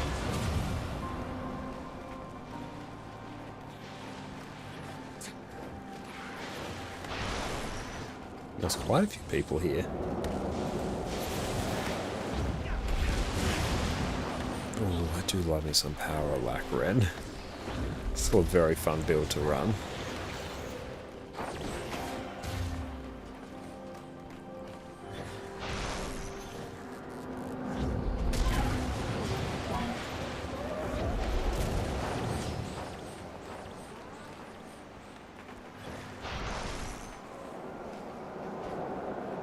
Need to rest. Job done.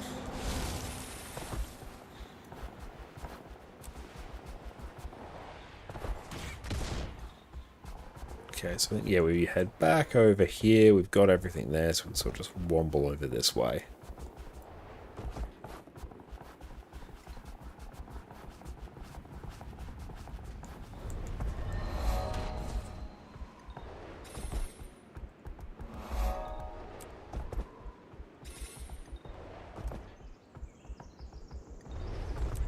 We're about halfway done with this map.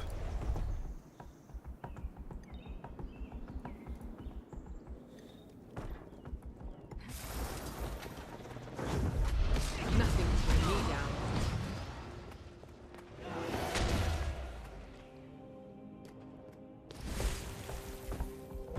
And yeah, time zones are hard because yeah, I'm unsure when the expat like time is because in Australia I live in a weird time zone. And Tosa, welcome in. You're a new player here as Reaper. How are you enjoying Reaper so far?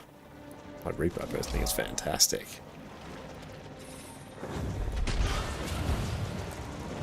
Fury is mine.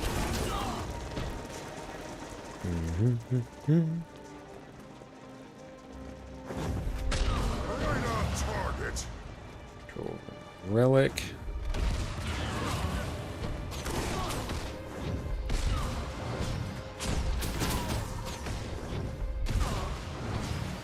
So I can probs go just turn all these in now, I think. You have questions? I've been enjoying a lot. You don't have as many hero points to unlock the last row for your build. Ah, nice. Are you working, or have you done the hero points in the expansion maps? Because every hero point in a Heart of Thorns, Path of Fire, End of Dragons map will give you 10 skill points instead of the typical one you get from Corteria.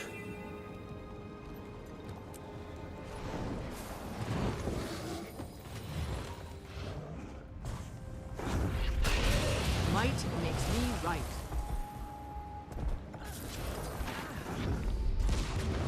Fury is mine.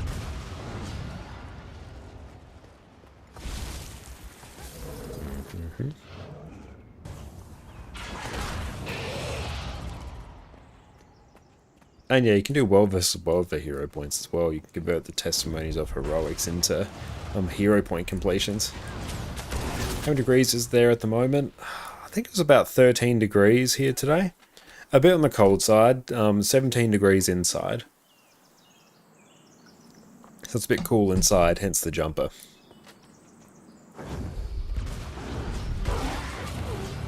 We've done most interior and finished Path of Fire, but it's been exploring around Soto at the moment. It's huge. Nice. That's good. We're not too far away from like fully finishing off your character. And yeah, there are enough hero points. You don't even really need to do hero points in Corteria to get all the ones for your elites back. If you just do the ones in the expansions, just by reaching level 80 you will have enough hero points to unlock all of your core traits and everything like that. And then each expansion will give you ample hero points for the elite specialization of that expansion. Stay from South Australia. What game we're playing? Guild Wars 2 right now. And retake. Just kill destroyers, I guess. Let's just go kill some more. As totally new player who recently reached level 80, what's the best way to gear up PvE wise? I've got just the video for you. I've made a guide on how to gear in Guild Wars 2, which is going to be very comprehensive. It's going to give you sort of the best ways to level up, which will be especially good for you as a new player, so go check that out. Oh yeah, especially if you're jumping straight into Heart of Thorns, that can be a particularly spicy expansion to jump into. Path of Fire is not my preferred way to get hero points for like that first character. Purely because I memorize where all of the hero points are, but End of Dragons also pretty easy.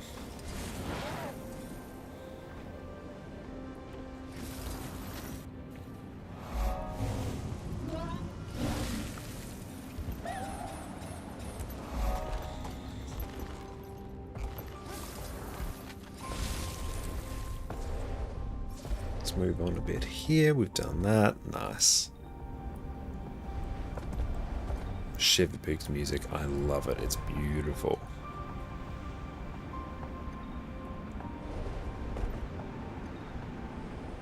Keep just sauntering through.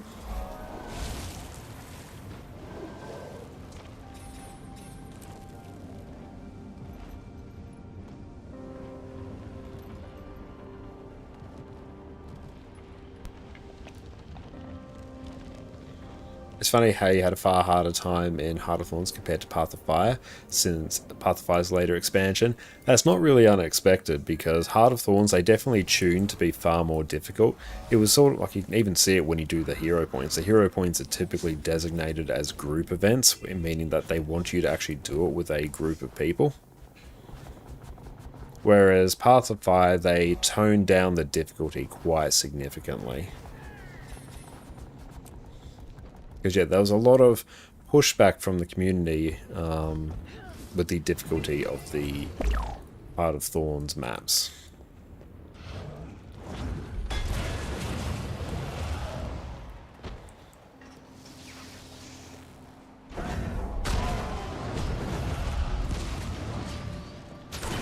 But no, Heart of Thorns, it is difficult to move your way around, especially as a new player.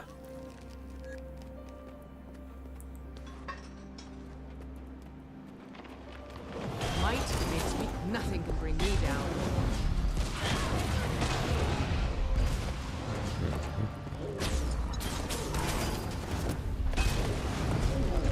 Oh yeah, the route to boss in Verdant Brink, it is tricky. And more often than not, you just sort of grab Skyscale and just brute force your way up into the air. Catch you later, Boxy. Take care.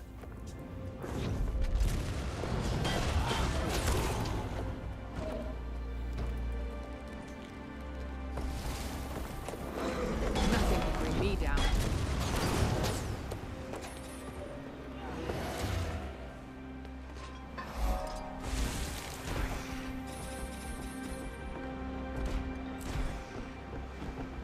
There's the entrance to Wing 5, if you're curious. It's actually in Lorna's Pass. Oh, everyone's gonna love Auric Basin. It's a beautiful map.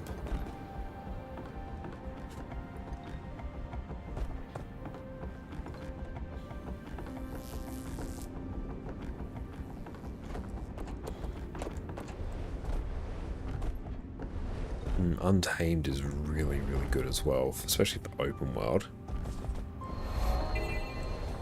Do you have a vid for Untamed by chance? No, not yet. Like, it's on my list of builds that I will cover at some point. I haven't spent like too much time with Untamed outside open world builds where it is just like insanely good.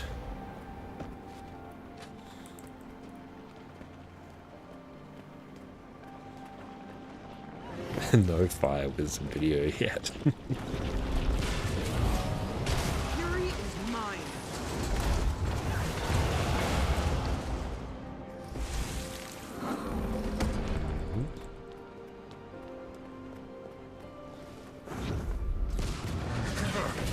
It's my turn.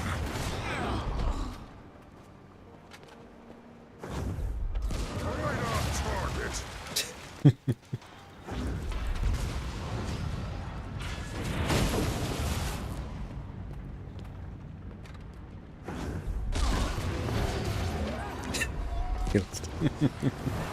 That's right. Keep going. We'll find it. We'll find a video eventually. Fury is mine.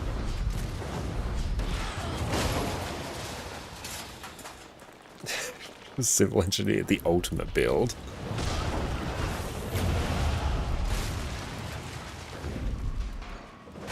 What pathing pack are you using? We're using Lady Ellis's guides.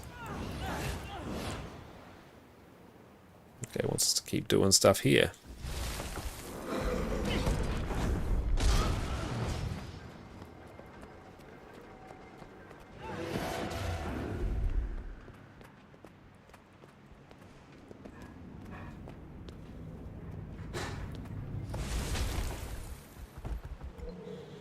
Gotta kill some more dredge.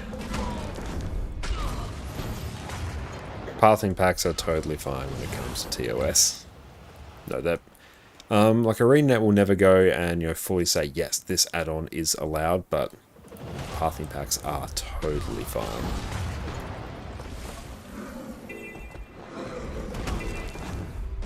Because it's not interacting with your game in any way, it's simply just overlaying it on top of your game. It doesn't read the game's memory or anything, it's not taking control of your character, it's not necessarily giving you an unfair advantage, especially in a competitive landscape.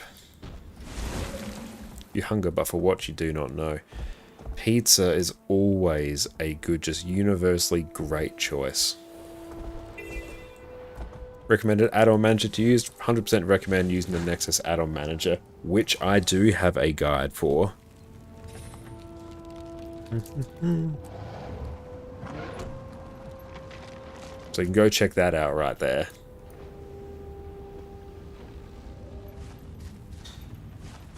Welcome, Mister. How's it going? Oddly enough, I'm actually rather well rested today. Last night was the better night's sleep I've had for quite some time, which is nice.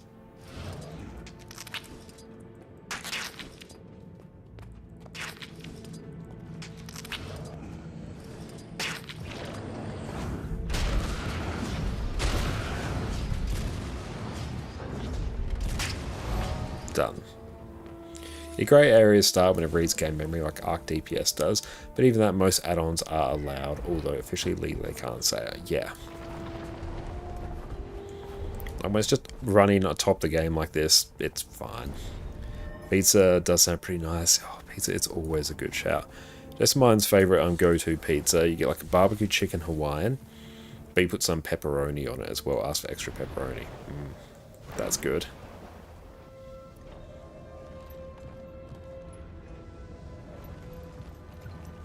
What add-ons do you use? I'll talk about it in my various videos over on my YouTube channel. I've got a video on Bliss HUD, which is what I'm using to generate the paths that I am following. I use Nexus Add-on Manager to manage most of my other add-ons. I use Arc DPS to help track my DPS encounters, as well as the Boon Table add-on for Arc DPS. All that's managed through Nexus. I have the Radial Menus add-on, which just gives me this radial menu for my mounts if I ever want to use it. Yeah, that's kind of it for now.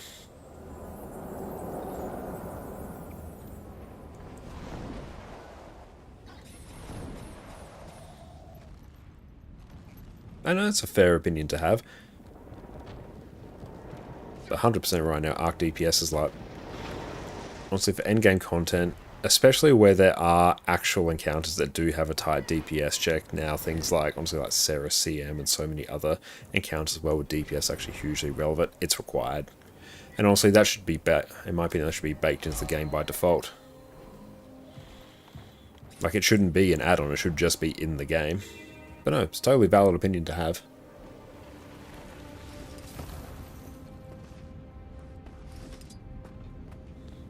Hostiles are upon us! Good hunting.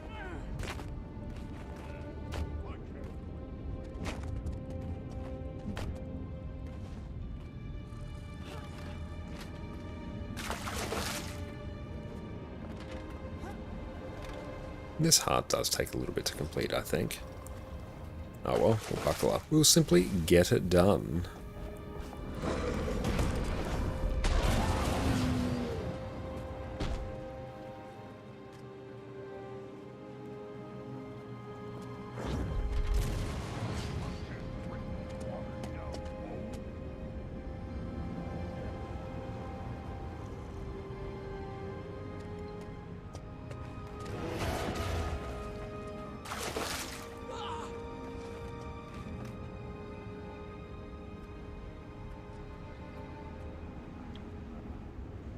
Galvanize. I mean, it's frustrating. You tried every single method you could do to increase your golem DPS, but it's capped at 30k below the supposed 42 to 45k bench.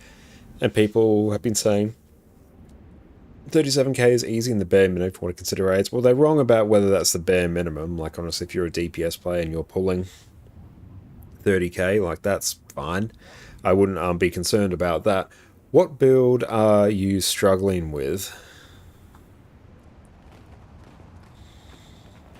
Still remember when the first DPS meters were using Guild Wars 2, we'd have the damage numbers show up in chat and a program would count it, try and calculate your DPS. Oh, I remember that. Yeah, I remember that. A Power Dragon Hunter Radiance version? Okay, maybe once we finish this map I could jump in. Actually, I've been meaning to play a bit of Dragon Hunter for a bit.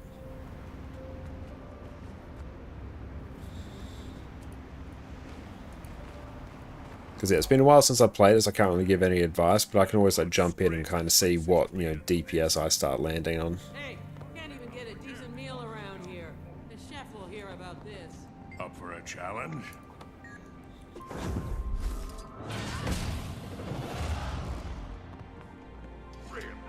Yeah, especially since Introduction of Raids has come that kind of game. Yeah, Hey, I think it has can't now. even get a decent meal around here. The chef will hear about this.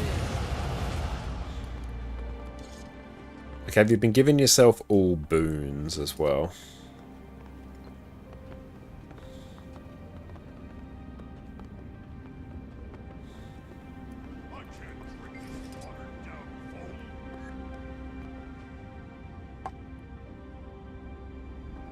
dare they keep me waiting?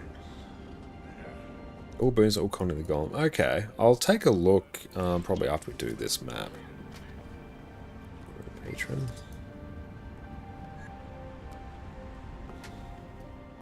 I can't drink this watered down foam. Dare they?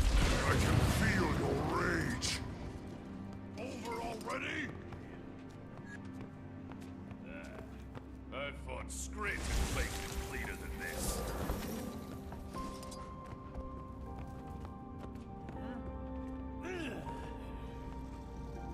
How dare they keep me? I mean, you hit 35k on the 1 million gold, but plummeted to 29k on the 4 million. Okay, so your burst damage is... but your burst damage should be probably a bit higher than that. But I'll take a look at it after I do this map comp. Then I can actually sort of see what I can hit and then see if I can actually give some tips on it. But it could honestly be like, you know, just literally not pressing buttons fast enough. Quite commonly, that is a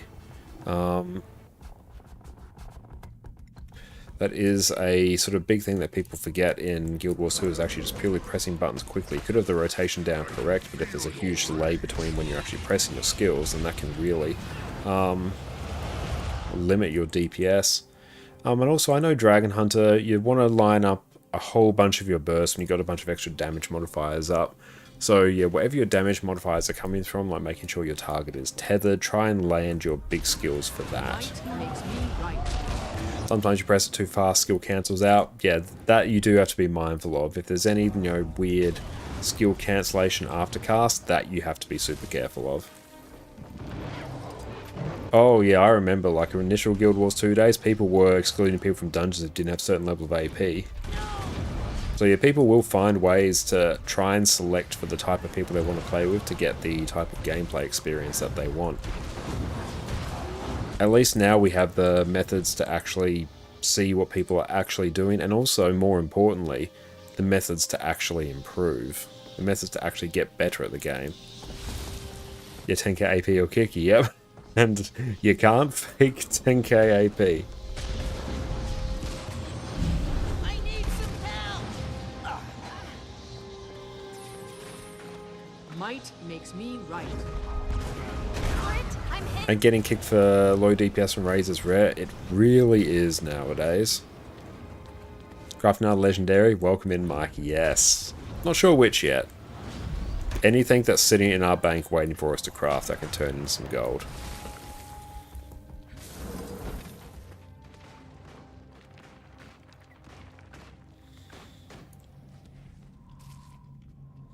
We can use these rocks to block the holes.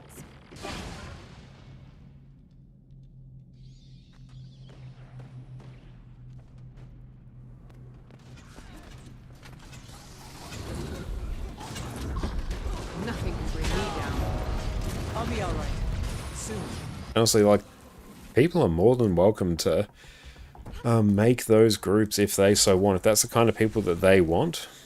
Honestly, that's a very hard thing to go through and check. Oh, pop this here. So all they're really doing is open themselves up to a whole bunch of time actually forming the group and then maintaining the group and actually checking for DPS. That's actually just going to be an absolute organizational clusterfuck. So they're honestly going to have a better time if they make things a bit more lenient on their end, but that's their choice to make. And there's always the option of just making your own group with whatever requirements you deem appropriate. Many scrits, help! Yeah, if any LFG asks for more than 250 LI or 50 KP, it's more likely than not a horrible run. Yep, I've basically always seen that as well. Any high KP run, oh, they've always been way more cursed than the low KP ones.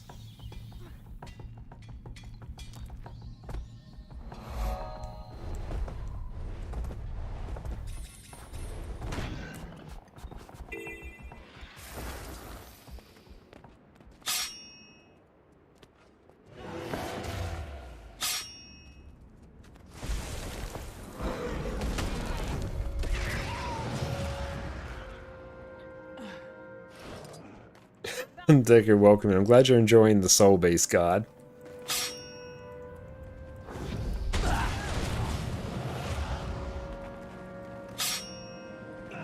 Ah, I wanted to land right on that.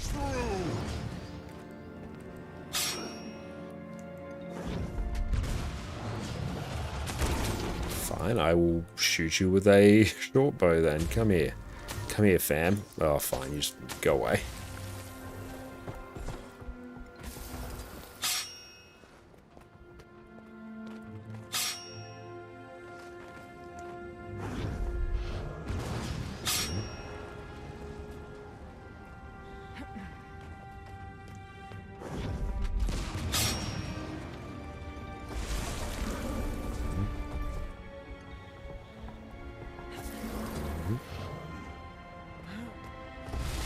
Oh no, it should actually go...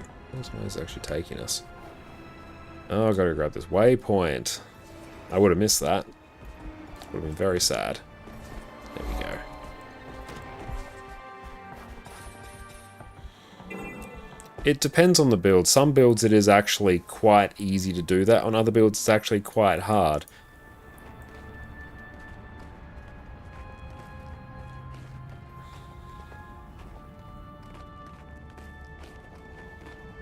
Pop those in. Hey. Like if I take something like just Fire Wizard Condi Tempest at the moment, I basically picked up that build and within 2 rounds on the Golem I was hitting 38, 39k. Kitless Condi Mech, just basically instant 38k just because it was very chill to play. There are builds that are like more complicated. We do have to invest quite a lot more effort.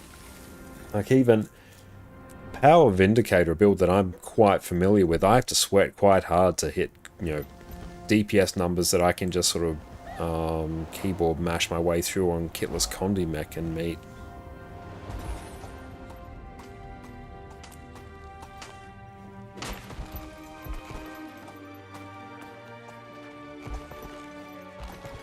That's done.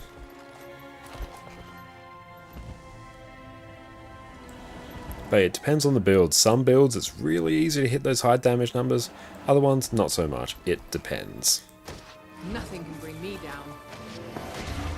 And I think like Dragon... I'm pretty sure Mr. Mystic has also done a simplified Dragon Hunter build, so that could be a good one to check out. The best low effort builds are made by tryhard people who know what can be removed from top DPS builds. Yeah, they can strip back the non-essential stuff and you're left with just a very simple build to play that will get you great numbers. Haven't been serious in the Golem for like 6 years, and yeah, like the last time I got really sweaty on the Golem was when I was making the Condi Renegade build guide a few years back on my YouTube channel. I spent cumulatively about probably 12 hours on the Golem trying to hit as high as I could. And I got within, I think it was like 2 to 3% of the actual benchmark for that. And since that, I usually just go until I hit about 90% to the point where I'm comfortable with the build and go, yep, that's it, job done. Oh, Spectre's loving life at the moment.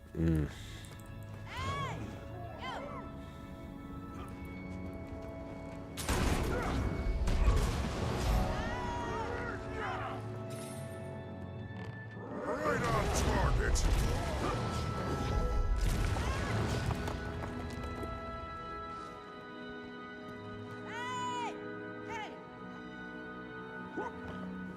Swarman! I can feel your rage. I usually around 85% of the bench on most builds, and that's a totally fine point to get. Like, if you're doing that, it's basically, oh, you know the order you should be pressing buttons, and you understand sort of how the build works, and you're pressing the buttons reasonably quickly. It's a totally fine spot to be. Gets the job done.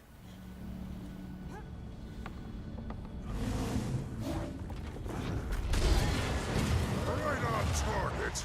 Where's this one telling us to go? Here. Do you do World vs. World? Infrequently. I will be doing some like in the next few weeks for some Gifts of Battle, but I'll basically just do it when I need Gifts of Battle. Might makes me silent.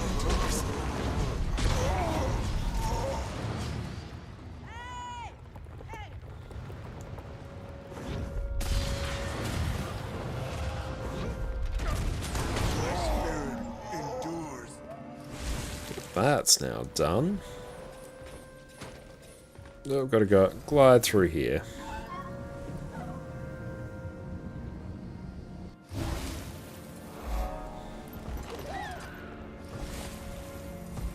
Is Legendary Kit still the best item in the Wizard's Vault? In terms of raw gold value, yes.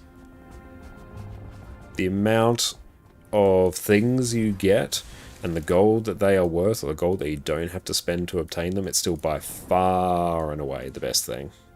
Obviously, you have to then craft a Legendary to convert it into gold. But yes, it's obscene levels of value. So you should just, even if you're not planning on getting it, you should just get it anyway. Hey, a key.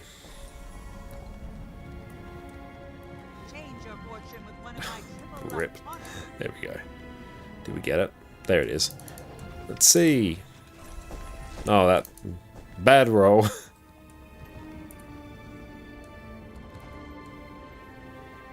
Two more.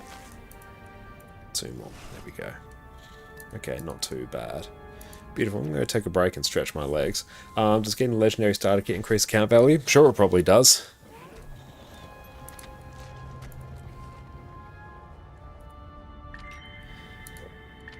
That. Nice. I'll clean the inventory. Nice. Excellent. We'll do that, then we'll take a quick break. I'm going to turn off pathing.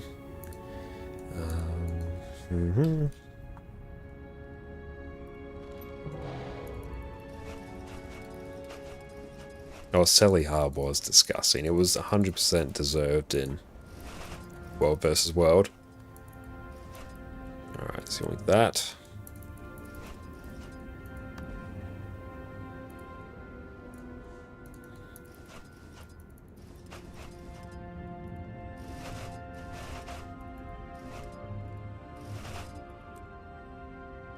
Change your fortune with one of my true love tonics.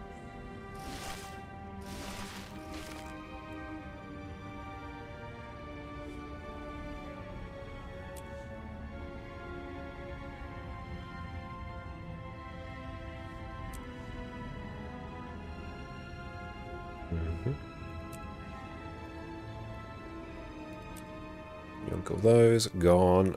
Okay. Get rid of that. Salvage any exotic. This is most remarkable. Catch you later, Galvanize. You have a good one.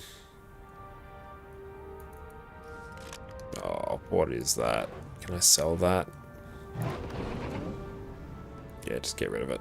Get it out of there. Get out of here. What was I doing?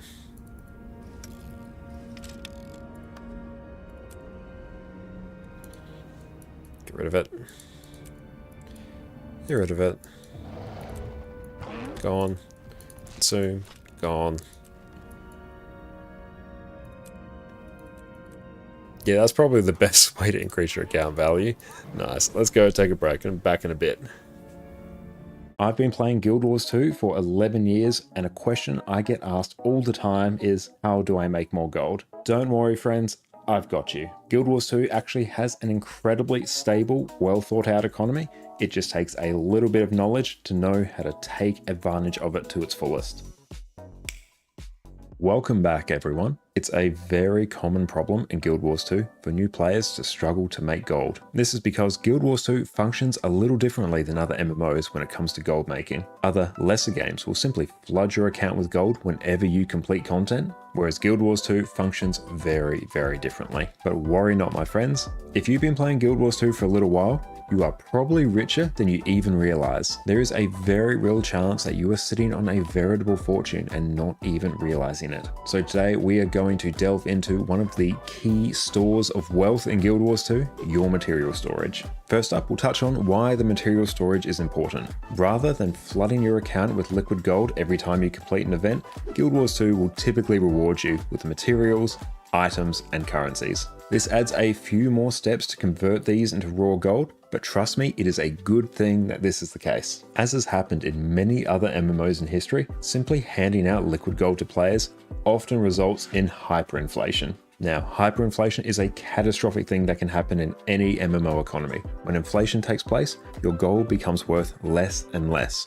and your purchasing power, or the number of things that you can buy with your gold, becomes lower. Effectively, this makes the regular player poorer than when they started. An item that starts out at 50 silver becomes worth 5 gold the next week and 50 gold the next. And before you know it, you are having to start printing trillion-dollar bills in order to make sense of it all. Eventually, gold becomes effectively worthless and the entire game's economy stops functioning. This makes the game less approachable to new players and means returning players come back to all their hard-earned gold being effectively worthless. There's even a notorious example of this with the game Gaia Online. Here, the developers introduced gold generators, items that will create gold for you automatically each day as a means to very quickly increase revenue. The value of gold decreased, with items that were previously worth thousands of gold now costing billions. Old players simply saw their entire savings vanish. Whereas in Guild Wars 2, with the rewards being structured primarily around materials and currencies, we can step around this problem. By rewarding you with materials, you then have to go and list them on the trading post if you want to convert them to gold.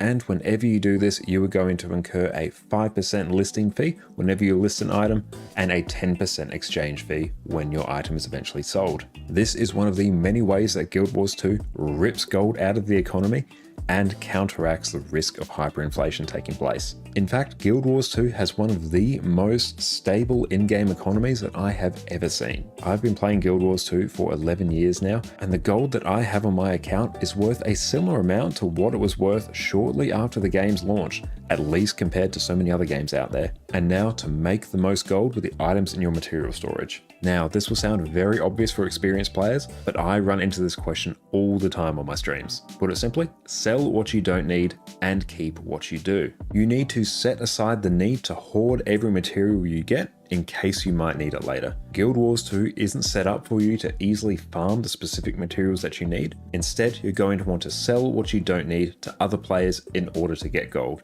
You will then use that gold to buy materials that you do need. And if you're worried about selling an item with the risk that you may need it later, I'm going to reassure you, do not worry about it. When the time comes around when you actually need that item again, there's a decent chance that you have farmed up multiple of what you need. And worst case, you can simply repeat the process and sell what you don't need and buy what you need again. Avoid the urge to hoard all of your materials. It is only going to make it take longer and longer for you to reach your goals. If you want to quickly see at a glance how much gold is in your material storage, I highly recommend linking your Guild Wars 2 account with Guild Wars 2 efficiency. Here you can view exactly what is in your material storage at any point and see just how much they're going to sell for. Guild Wars 2 efficiency is the single greatest website I can recommend if you're looking to increase your gold making in Guild Wars 2, so 100% recommend you do this. I've somewhat recently gone and purged my material storage to fund some extra legendaries, and here I'm still sitting on almost 900 gold worth of materials that I could liquidate right now if I needed. Now, beyond simply selling your materials directly to the trading post, there are ways where you can increase the gold you make from your material storage. Your next step is to use these materials to craft things that other players need and then sell them for a profit. There are so many different items you can craft, and the best ones change depending on what the economy is doing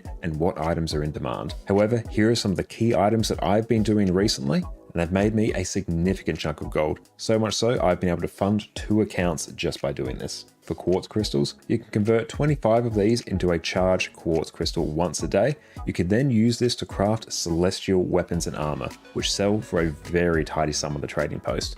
You can also craft a piece of Skyscale food as well, which is a very consistent way to make some gold. I regularly use black diamonds that have dropped for me to craft Viper's weapons and armor, a very in-demand stat combination, has been for years and will be forevermore. Mithril, silk, and thick leather I use to craft ascended crafting materials, which I then turn into other useful things. One of these being tier 10 Jadebot cores. These use up a lot of materials as well as research notes. But aside from the research note crafting, this is a very easy, consistent way to make some extra gold. I also craft jeweled damask patches, as these can also use up a lot of the Heart of Thorns currencies that you may have piling up. Personally, I've been maxed out on these materials for years, so having a sink for them is incredibly valuable. I'll often craft Cryptus motivations as well, as these are used to juice the rewards that you get from farming your rifts, which makes these rifts even more profitable and speed.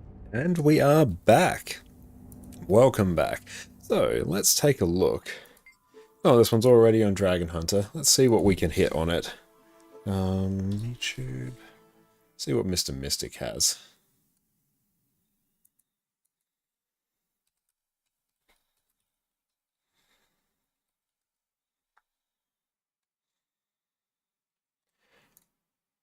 Okay.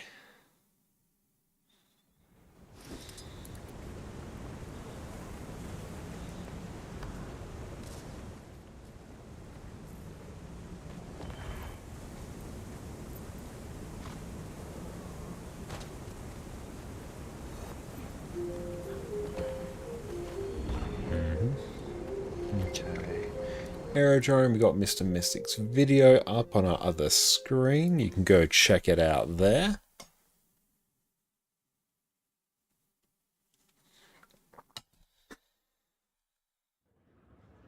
Okay, we're going to need the build.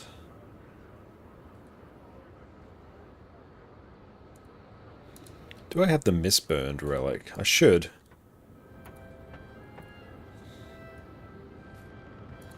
Oh, nice.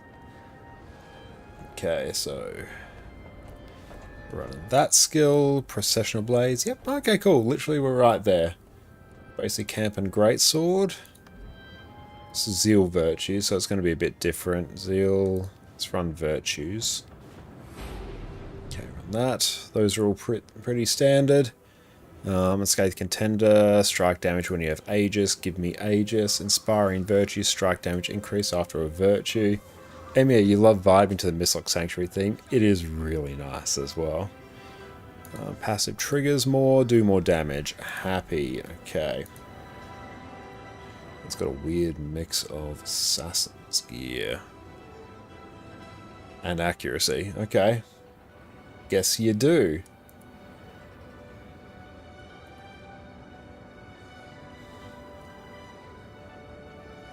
Okay, we actually want a spear as well.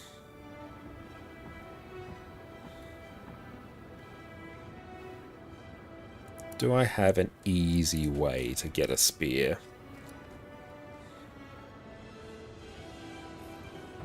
Let's check, there might be.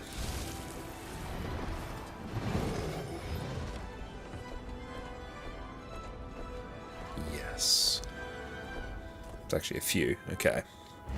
Spear inbound.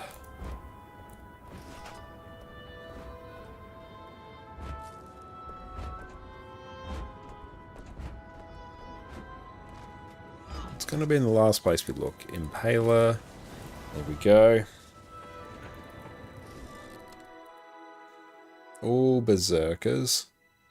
What's accuracy? Dragon Hunter. Yeah, let's get the gear set. No, actually, let's convert this first. Bring it down a bit now.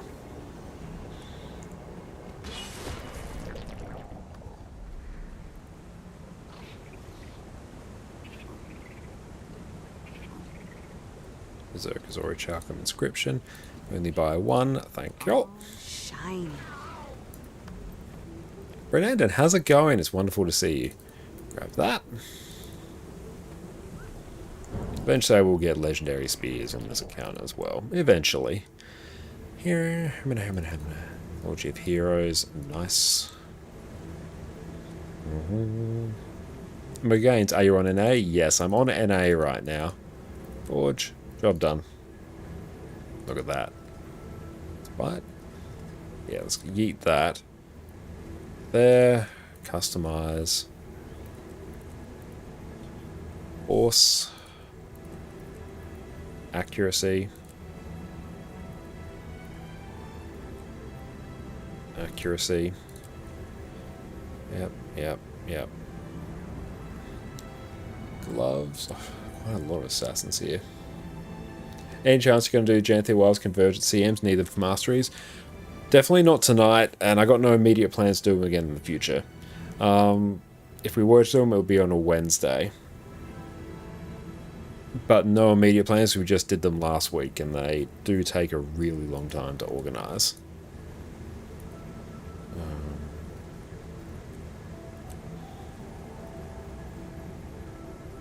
Assassins.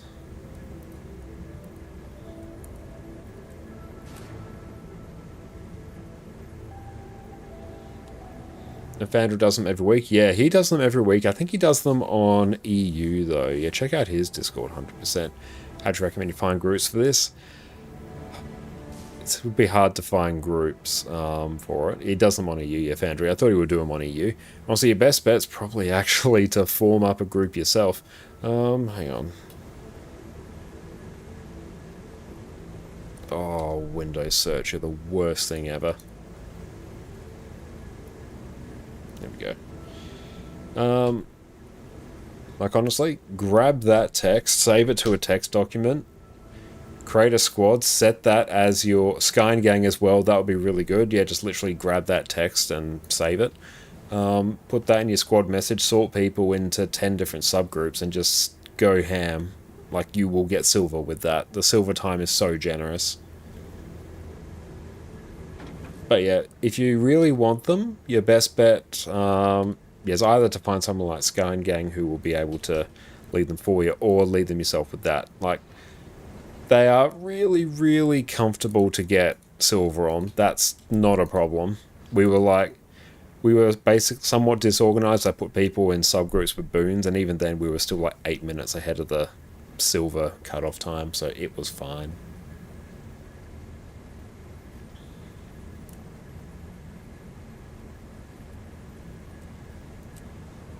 $65, 10% crit chance. Yeah, that works.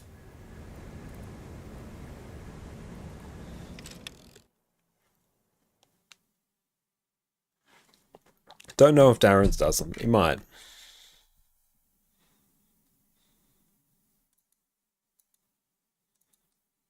But yeah, nowadays, like, aside from just like keeping the LFG somewhat open while you're playing, your best bet's probably going to be like forming up a group by yourself. It will fill with time. And if I do end up doing them again on NA, I'll give people a bit of a heads up, a stream or so in advance.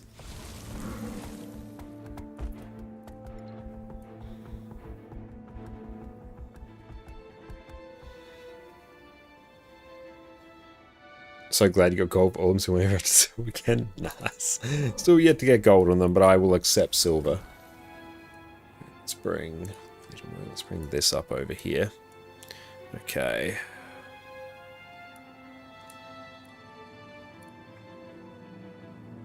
So, and let's make this playback speed, put that on half. Thank you, Mr. Mystic. Session of Blades. Yeah. So Professional Blades, so it's your Trap, Sword of Justice, F1, Spear 5 for 3. 5, 4, 3. Then we swap 4 and then 2, 3. Yeah, we're now literally just spamming everything off cooldown, pairing 2 with 4.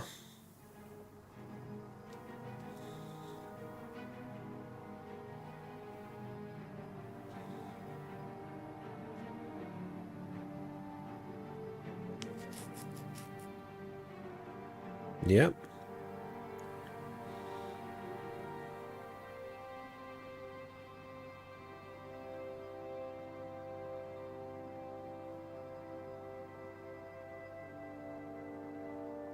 Okay, and that's pretty chill.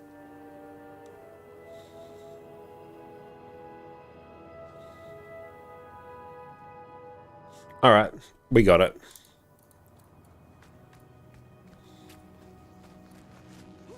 A deadly raid squad is a happy raid squad.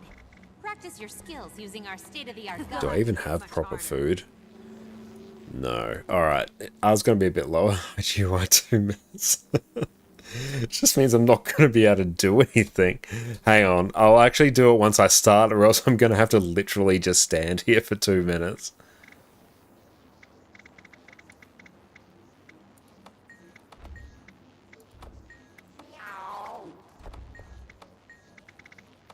Okay, and gee, do I even have food that I can use?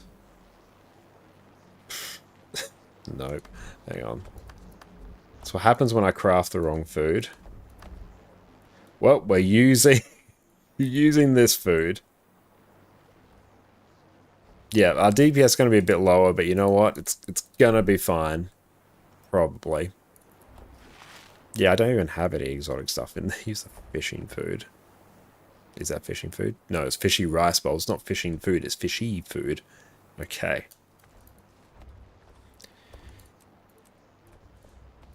Alright, Control Shift H. Am I on spear? Yep, okay.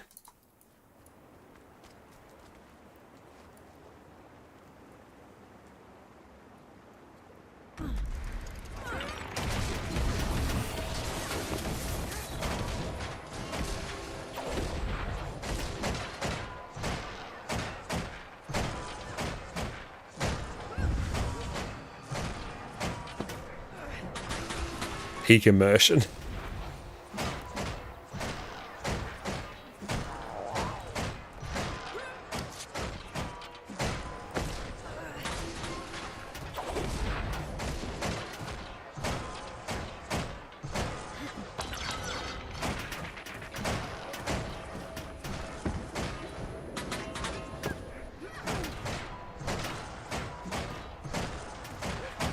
I assume good things are happening.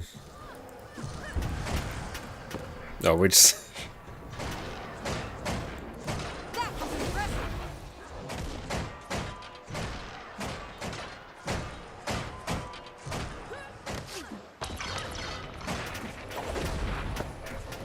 What even is happening? I've only seen 2 DH benchmarks. One was nose, the other was Plenix with a controller.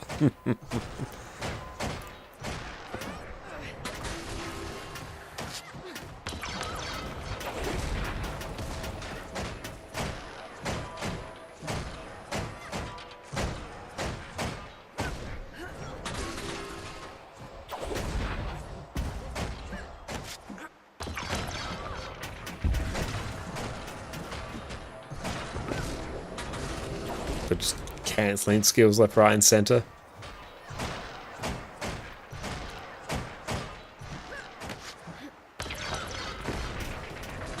That was a good burst right there.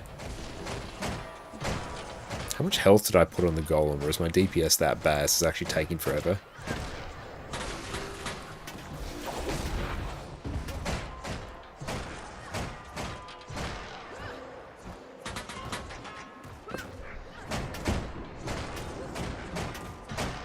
See how we're going now. I mean, our initial burst was 35, literally 1%. Nice. Okay, it's like 29k. With the wrong food. Let's go again. Mindless, how's it going? Welcome in.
Okay, yeah, that's 34 on our first like actual build, and yeah, that's functional. Burst damage is good.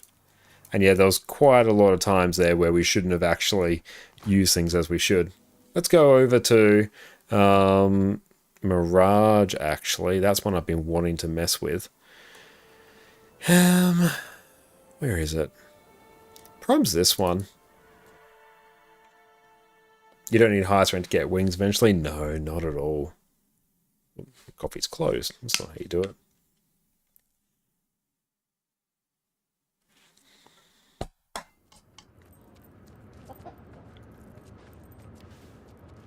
It's Tower Chrono. Yeah, let's just do this. No, actually, no. Do I get 2 Mesmers on this account? I think I do. Here we go.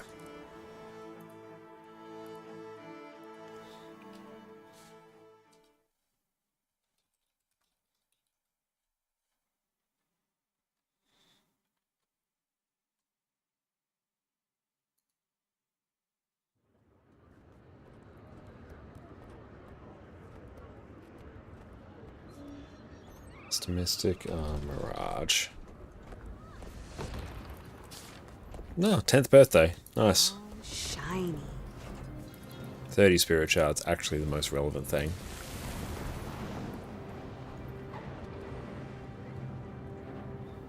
Okay, more. Give me the build.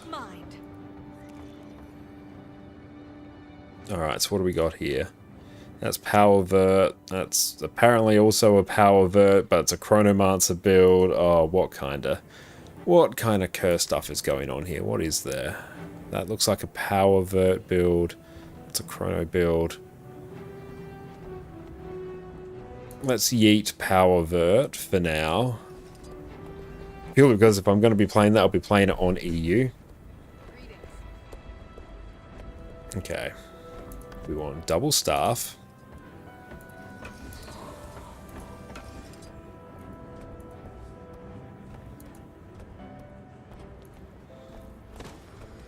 All Vipers.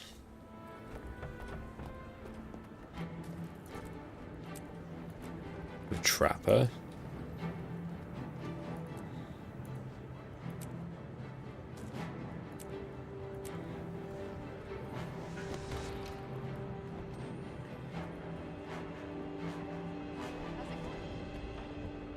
All Vipers, everything. That is Earth and Energy and Torment and Energy.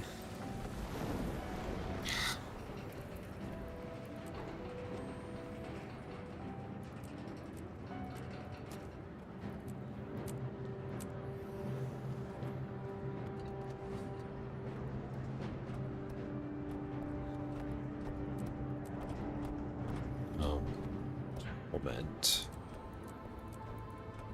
Energy. Vipers on everything.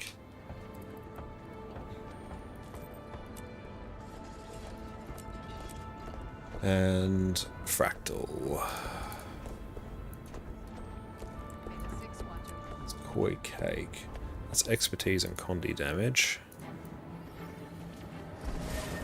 Let's go pick up some Koi Cakes. Do I not have any? I don't.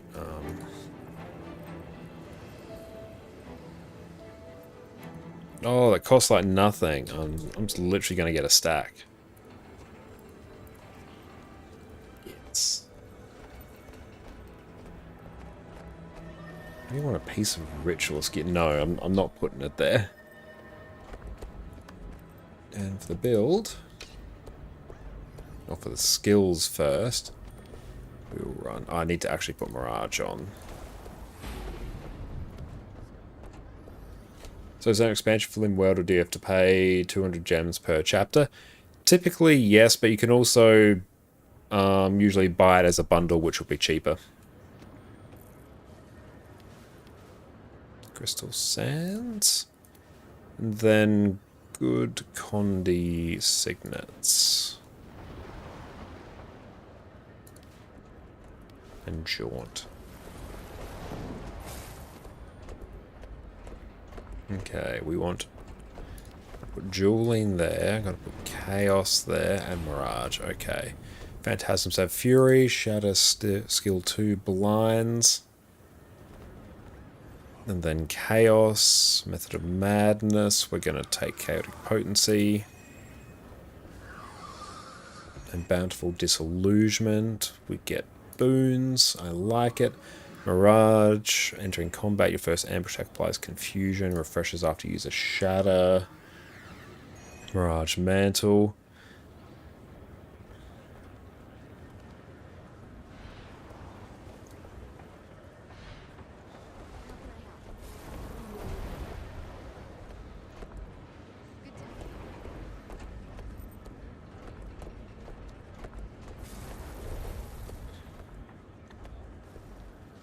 Check what trait I should take there.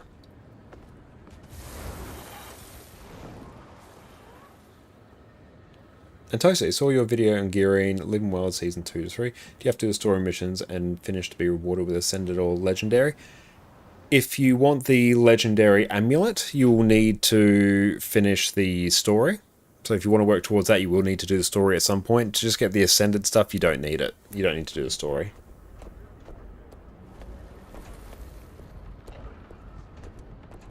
Raids, Mesmer. Just finding what is the condition damage trait. Condition Mirage. Infinite Horizon.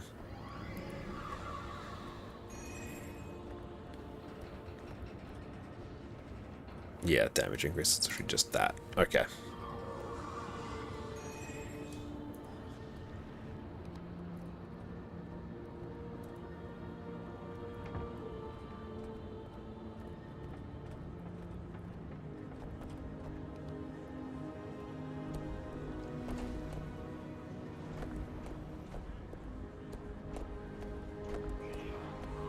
Okay, I think here we can kind of just go in and start blasting. I sort of understand this from having played it before. Let's see roughly what we can do. Let's put this on normal playback speed. Thank you, Mr. Mystic. Let's see what is up. Dodge, generate alacrity. We don't care about that. Make clones 2 and 3 makes clones. Dodge generates more alacrity. Dodge with double staffs, energy sigil, star skills and crystal sands.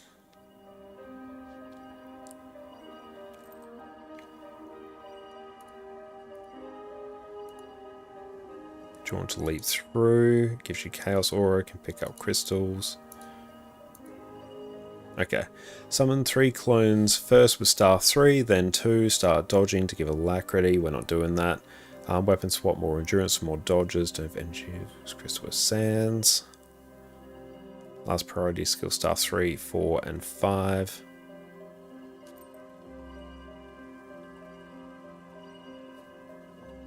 A Season of the Dragons are located in Living World or End of Dragons expansion. They are all Living World, so if you want to see the Season of the Dragons achievements, come down to the achievements. You can just like type in Season of the Dragons and it will pop up there. Or you will come down to, let's see, it's under Side Stories. So we go Side Stories, Current Events, Season of the Dragons. And then, yeah, there's very simple achievements tied to each episode of Living World there that you'll do that once you complete them, will eventually reward you with a free legendary amulet.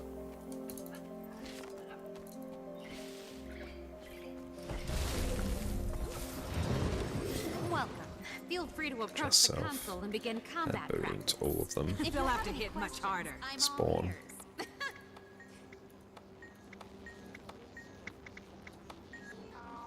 Turn on Arc DPS now. Alright.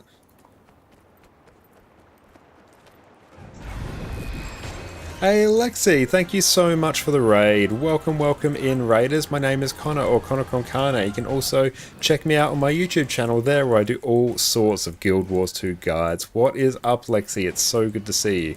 Hope you are having a wonderful day. Everyone, go check out Lexi over on their Twitch channel. Yes, how are you going? It's so good to see you.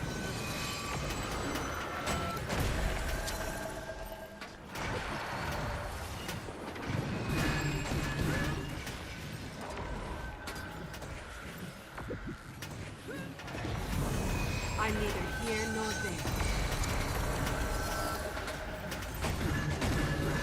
Because right now we're just practicing some staff Condi Mirage here. Just seeing sort of where it's at, because I'm a huge enjoyer of this build. I think actually shattering is probably not that useful for me, actually. This is okay, yeah, we can do more than that.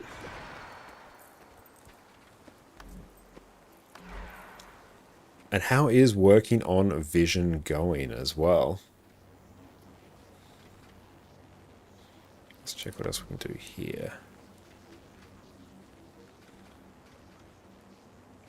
So we don't actually generate enough clones here.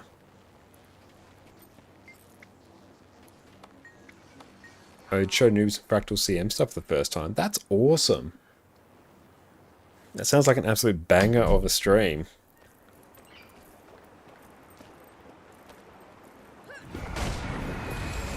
You're seeing endurance running low.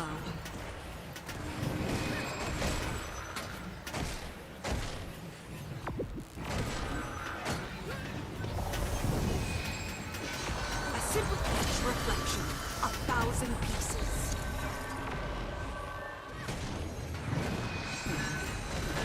Never saw it coming. Not enough energy.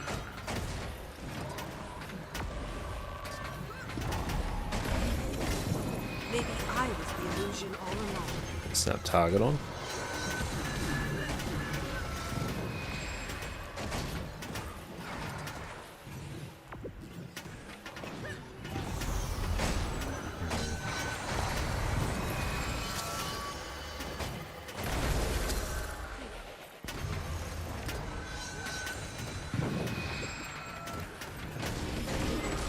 Surprise.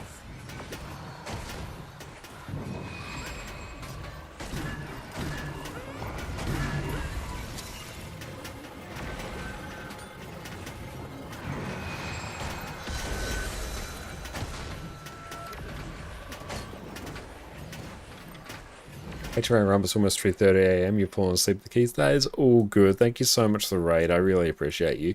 You take care. And it's everyone, go check out Lexi over on their Twitch channel.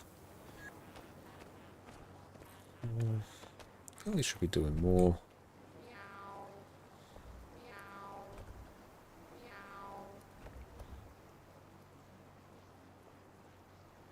It's all like 31 here.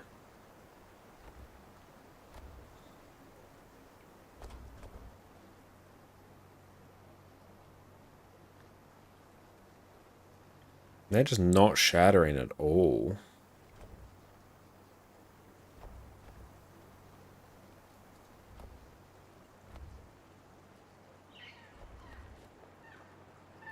Okay.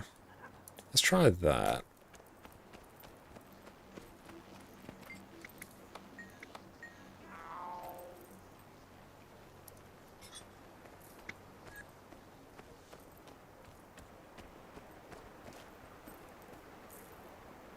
I feel good.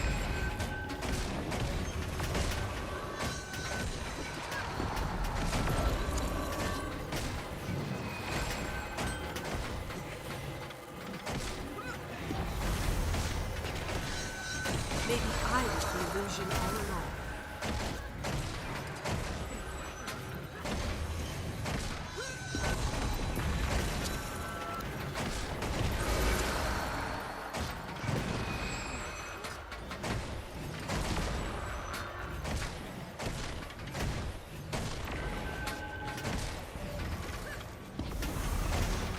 They'll have to hit much harder. I'm neither here, swirl like sand. Not enough energy. Shifting sands. Does this build rely on chaos or uptime? I think it does.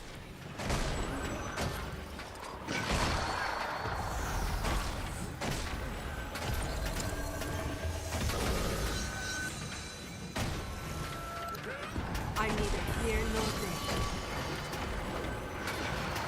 I move with the desert wind.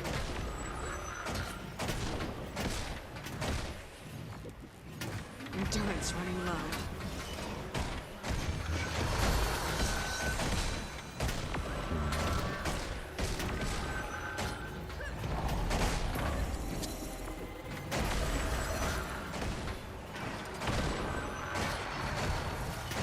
Okay, it's doing over 30k.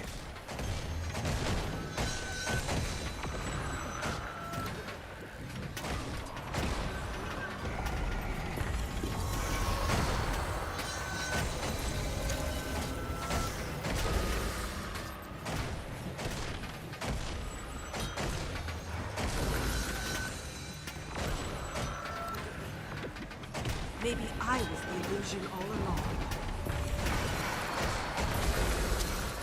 Okay, yep, it's literally 31k on a boon build. Nice. Vortex. Yeah. What we'll be trying here, that is Alacrity, Staff, Mirage. So yeah, like that's working pretty well.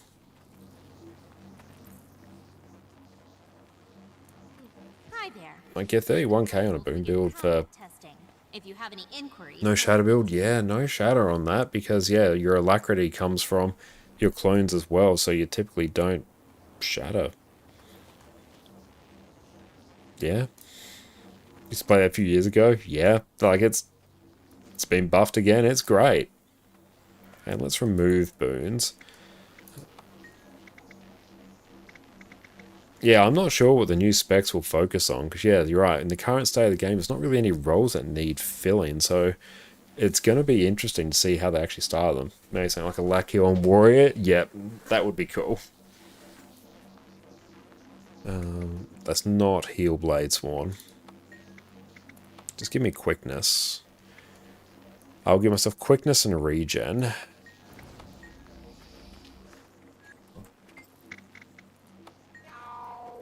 Okay. Let's just see what kind of boon coverage we can get. I feel good.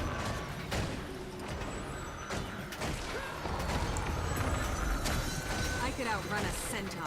You're seeing things. Never saw it coming.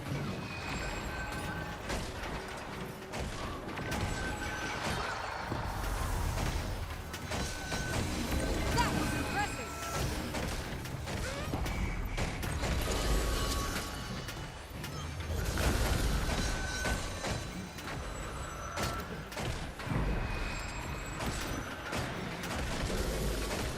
Maybe I was the illusion all along.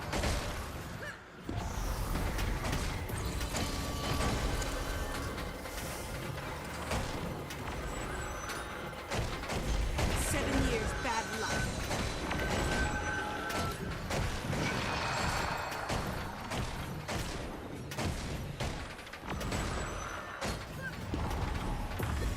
Maybe I was the illusion all along. Swirl like sand.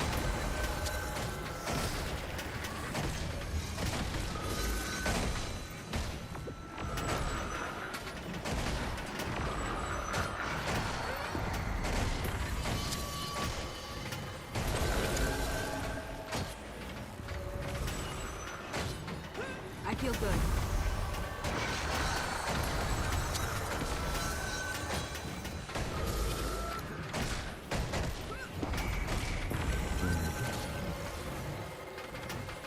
You're seeing things.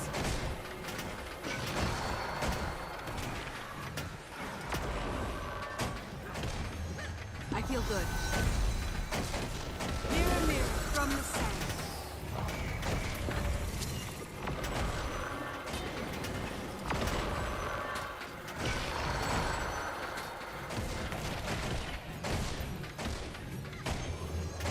Look, it keeps up Alacrity. This is full Viper's gear. Time and space are my allies.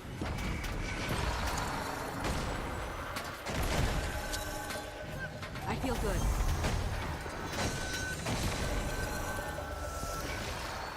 Yep, almost complete solo 28k. What does it do? I'm fully solo actually.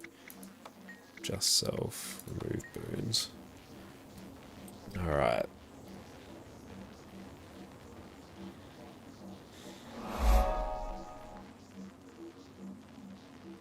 Take the trait renewing erases and mirage and a riddle of sand. And thank you, the Regio, for the follow.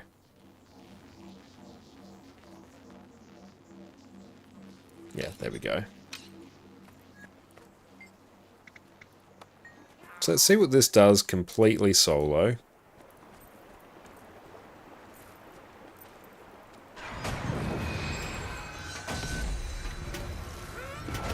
From desert heat, reflection.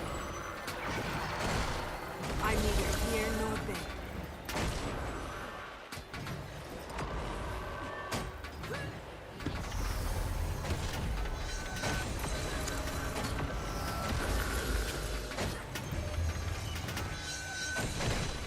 Shifting sands. Maybe I was the illusion all along.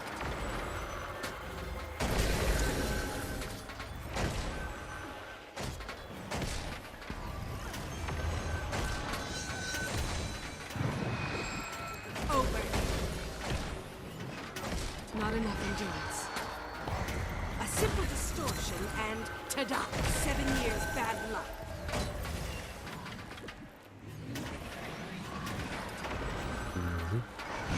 Let our headphones just conk out. That's interesting. Maybe I was the illusion all along. I don't have enough. Yeah, they really have just fully conked out. Oh, well, I assume you can still hear me.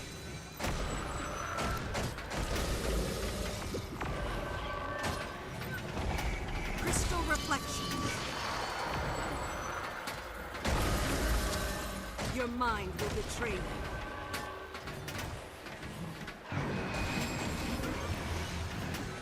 You're seeing things.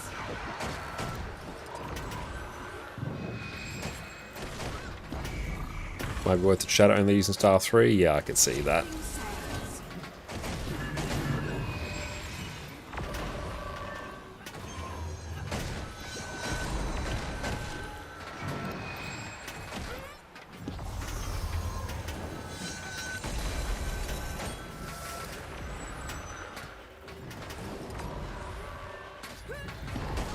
You're seeing things. And yeah, 24k completely solo does keep up like a decentish amount of boons. I hope so, it's a boon build.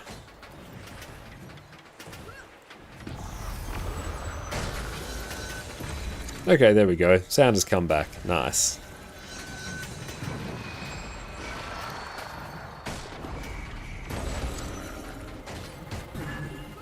Yeah, like that's 25k completely solo, no boons. It's pretty damn good. And yeah, that honestly can go up quite a bit higher, because yeah, we can just like shatter with that. And then they'll just keep up even more boons. Just do one more try. Oh, it's got all condies on it actually. That needs to go. Let's go average. Spawn. Yeah, so no condies. So of course that bumps it up quite a bit. So now let's try. Maybe I was the illusion all along.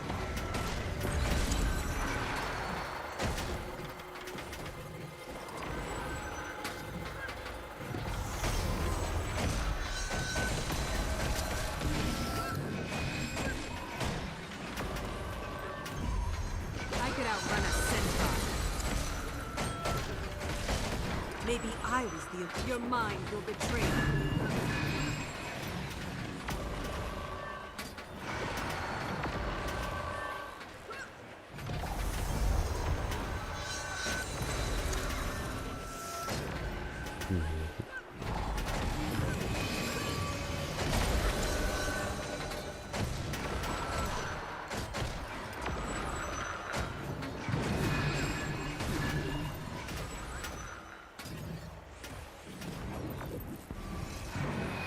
Okay, so that's about 17 there. That makes a bit more sense. Okay, that's not bad. Character select, and we'll go back here. We're beautiful. We're going to take a break and stretch our legs, and we'll be back in a few minutes, so sit tight. Glad our sound's back. Quickness Deadeye is a build that is surprisingly easy to play, easily covers permanent quickness for your group, and pumps out enough DPS to make everyone else in your squad exceedingly nervous. So sit back and let's get cracking with the highest damage of any boon provider in Guild Wars 2 and keep every other DPS player on their toes. Quickness Deadeye has returned from the Shadow Realm and is easily the highest damaging boon provider that Guild Wars 2 has to offer. But damage isn't the only thing you bring. Baked into your build for free, you have immense levels of CC to carry break bars all by yourself. You can more or less pick and choose whatever weapons you prefer to suit your refined taste. And if you can stomach a small DPS loss, you can load up this build with so much self-healing you won't even notice when your healer's pizza delivery arrives and they need to go AFK to answer the door. So with all the wonderful things ahead of us, let's dive in. First up, Deadeye is the elite specialization for Thief that came out with Path of Fire. The biggest change you'll see once you become a Deadeye is that your steal skill is now replaced by Deadeye's Mark, which will grant you new stolen skills, and when you use a skill that uses initiative, you'll generate Malice, these orbs sitting above your health bar. You'll either gain 1 Malice when your initiative skill hits your mark target, or 2 if the skill crits. So critting all the time is going to be super important for us. Malice interacts with a lot of Deadeye's traits and skills, but the main impact on today's build is that when you use a stolen skill, when capped at 5 Malice, you'll enter stealth. This will actually be very important when it comes to our rotation later. Aside from that, you'll be able to use the new cantrips, which we'll be making great use of, and rifle as a new weapon, which is a great ranged DPS option. With our trait choices today, we're going to be focusing on using our stolen skills as much as possible, which will end up providing quickness to ourselves and our allies. That's all we need to know to get started, so let's jump on into the gear. For our gear, we're going to be rocking Berserker's gear with an Assassin's back piece. Ideally, you'd also add in 5 precision infusions to perfectly optimize your build and then fill out the remaining slots with power infusions. I've included a version of the gear that doesn't need any infusions in the description below. You'll add in Assassin shoulders and gloves, but honestly, the difference is so minor that I'd recommend just going for the fully optimized gear set. It's simple to gear, the difference is minimal, plus you don't need to worry about stat swapping your armor later if you want to be a greedy little DPS goblin. Hello, my dear. Now, that was a bit of a segue, but back to the rest of the gear. You'll want to use Rune of the Dragon Hunter, which will give you slightly better results compared to Scholar Runes. Again, the difference is tiny, so if you already have Scholar Runes, just keep them honestly. For our sigils, we'll be using Sigil of Force and Impact, just the go-to power DPS options. And for our relic, we'll be using Relic of the Deadeye, which will give you an extra 10% damage for 8 seconds after you use a cantrip skill. A nice change you can make if you want to trade some damage for survivability is to swap in the Relic of Zakharos, which will convert 4% of your critical strike damage into healing. This also stacks with your trait Invigorating Precision, which lets you easily out-heal the extreme damaging AoE in the Golem room, which is absolutely bonkers on a build like this. We'll be making use of a ton of cantrips in this build, so the Relic of the Deadeye is great value though. For our food and utility, we'll simply be taking the best power and ferocity food you can afford. So sous vide steaks ideally, as well as superior sharpening stones. For our weapons, we actually have a ton of flexibility. If you want the most damage possible, then run Staff and Dagger on swap. However, you could run either Staff or Daggers by themselves and you'd be totally fine. Personally, I like running one or the other. It simplifies the rotation massively. On Staff, your auto attack chain will simply deal some damage and vulnerability on the last strike. The last strike also has a very satisfying sound. Wicked Charge is your highest damaging skill on Staff and what you're going to be burning all of your initiative on. You'll spin forwards, attack 3 times, and apply weakness. It's also a whirl finisher for good measure. Just be aware that you can't move while performing this. And we are back. Welcome back, everyone. Okay, so we're done with that map now. Oh, we should probably finish off, honestly, just Wayfarer Foothills. That's at 72% complete. So yeah, we have to actually need to do the hearts in this map, oddly enough. Okay.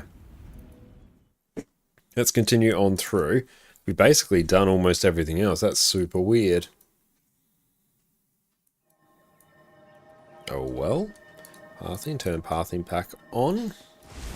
So we can honestly just bypass a chunk of this. Let's just go complete all the hearts. And Shift H, I'm just going to hide Arc DPS, don't need to see it.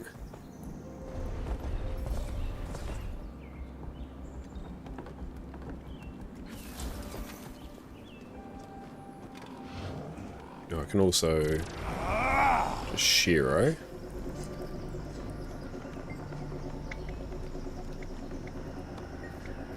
Cool. Take back in roost.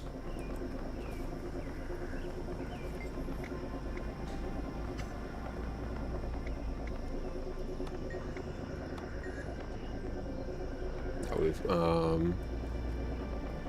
nailed that one.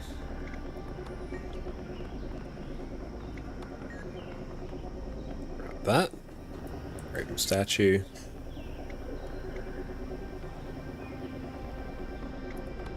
Wood.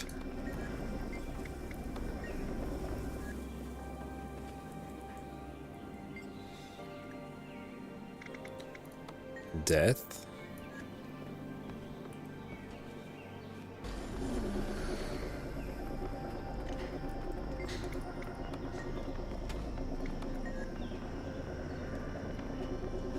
Come on, up we get, up we get. Cool, that's done.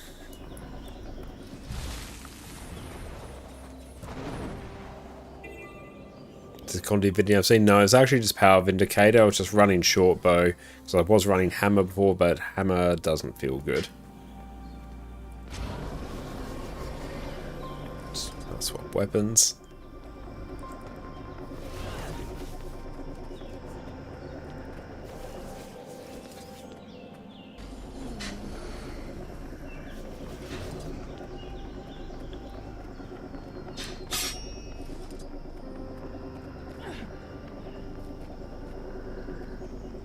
Nope, nothing wants to come down.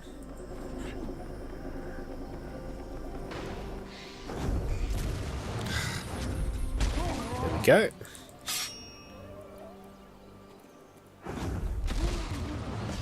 Might makes me right.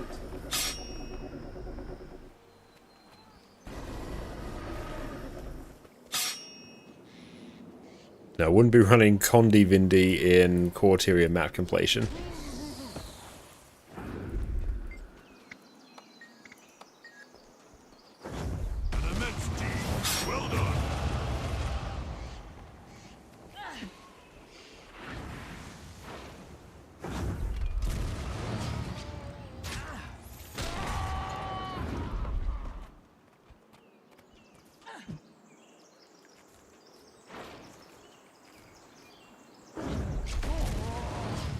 Fish trap.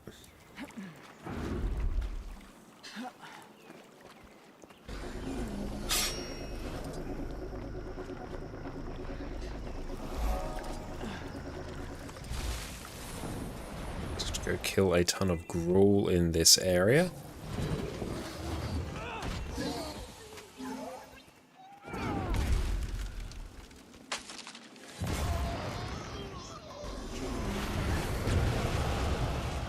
Good starter zones, we're just going to completely ruffle stomp everything.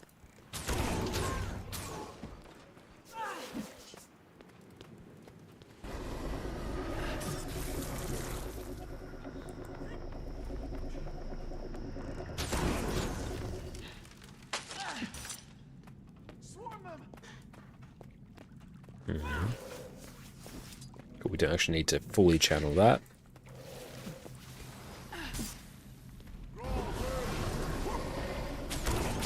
Nothing can bring me down.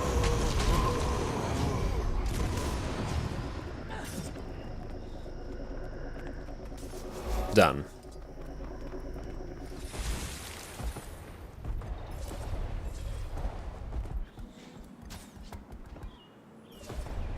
And kill gruel, that is all finished.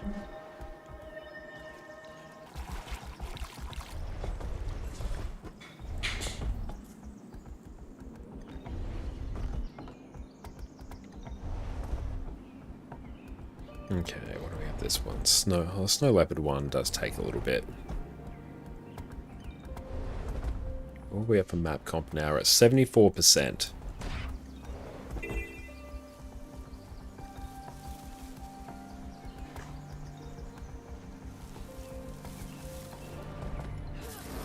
What brings you here?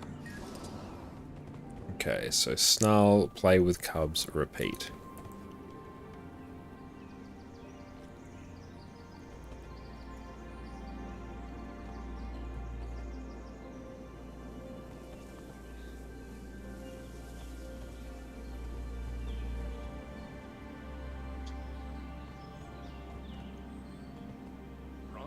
swiftness of snow.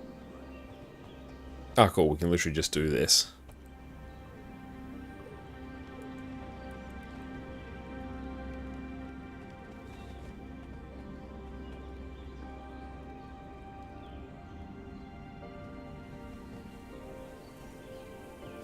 Okay, that one's fine, actually.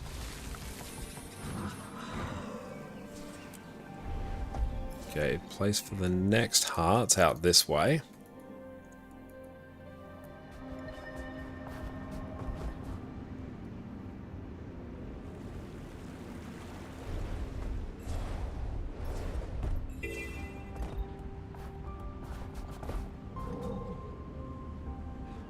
This day just keeps getting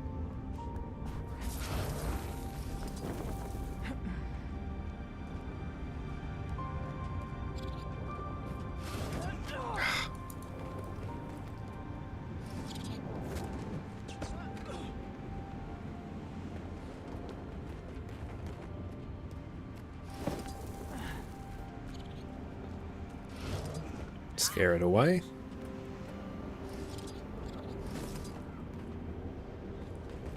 Okay, so it's actually a pretty quick way to do this.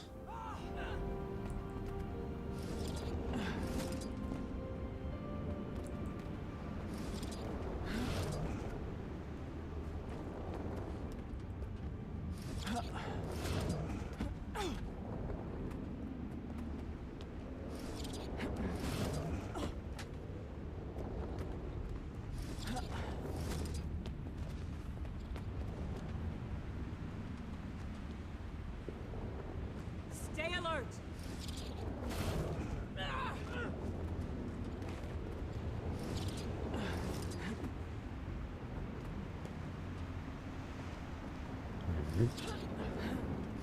Ooh, that's some bulk right there.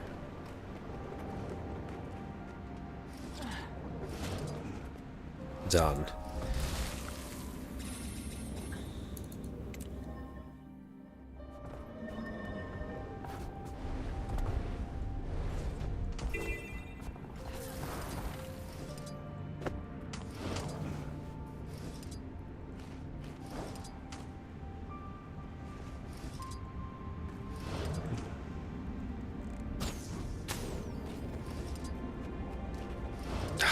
They moved.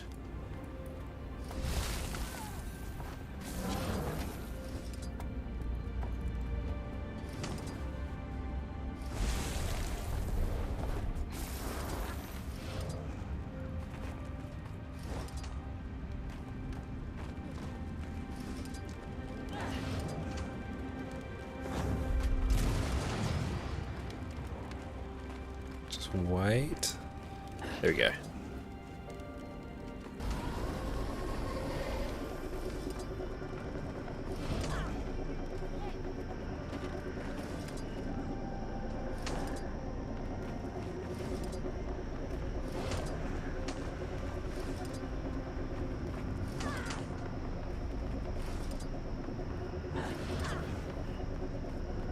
Almost there.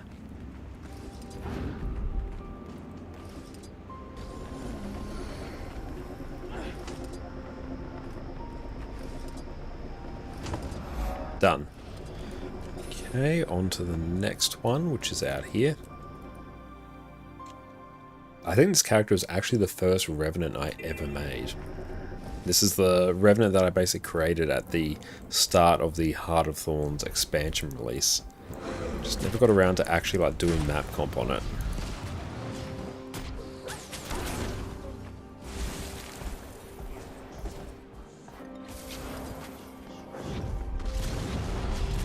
is not to be feared, but embraced. It takes care of Me down.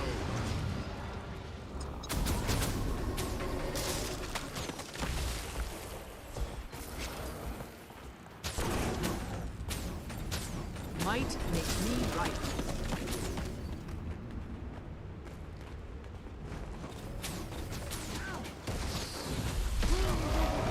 Done.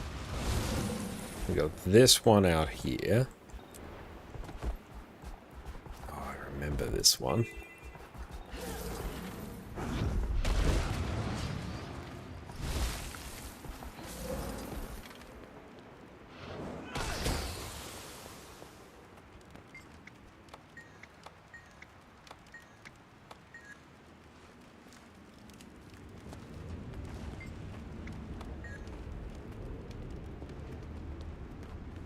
With rock dogs and trade ocean. Okay, so I have to go find the rabbit hole, which is over here.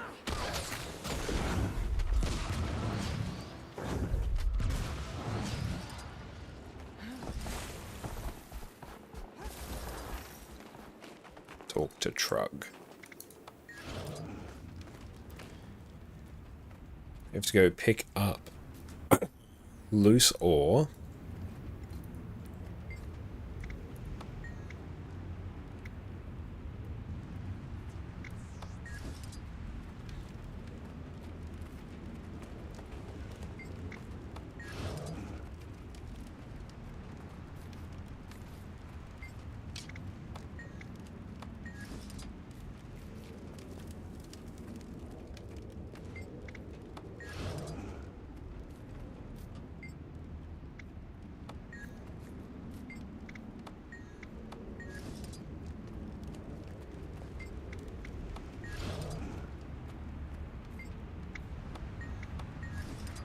Then we go return this back over here.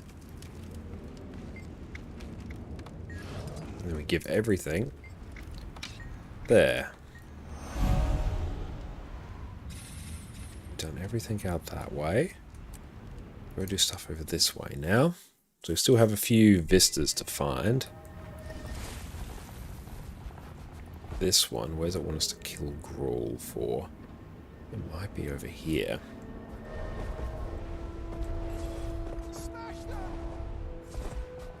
Yes.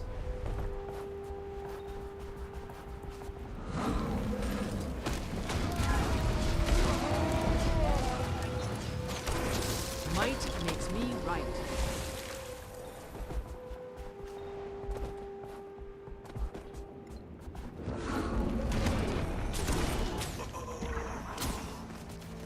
Unfortunate, headphones have gone again. You know, I think I know what it is actually. You are synced up to the other computer, so let's put you on Do Not Disturb. There we go. Now that shouldn't do it. Nothing can bring me down. Hopefully. As I say that, it's completely done it again.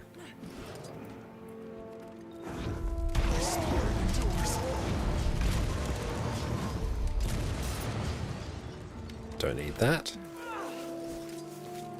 Go to Svanya tag. Okay, apparently that does give credit. Sometimes. Nothing can bring me down. Cool. Heart quest done. Dunskies.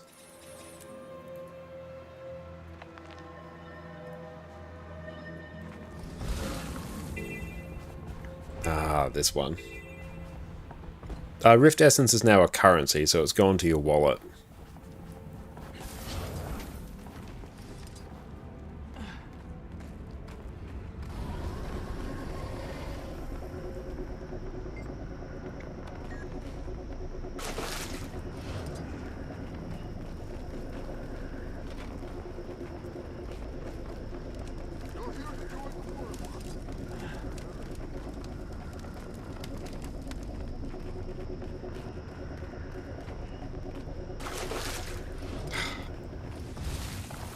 This is game free. It has a great free-to-play trial. The game itself is a buy once, play forever kind of game with no sub fee, but the core game as it was released in 2012 is free to play. So you can get hundreds of hours of great content as a free player, but to get the best experience, you do want to buy all the expansions at some point. Oh, it saves so much bank space now having having them like that.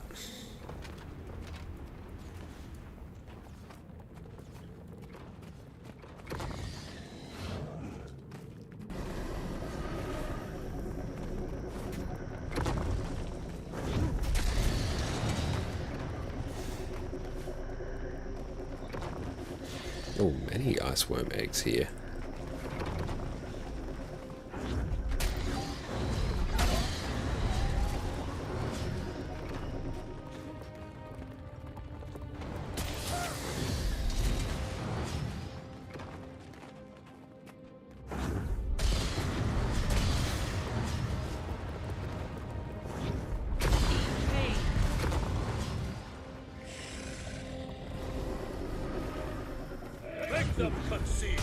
Might even just stay on St. Victor here.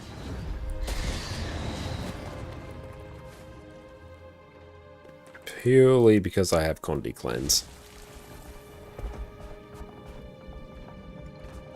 And that should probably complete everything we need. Done. My bags for a few more. Hurry now. Crossroads over here.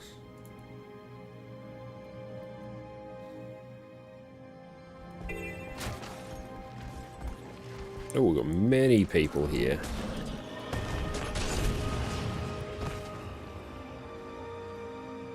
Where is that char merchant? I'm in the mood for booze.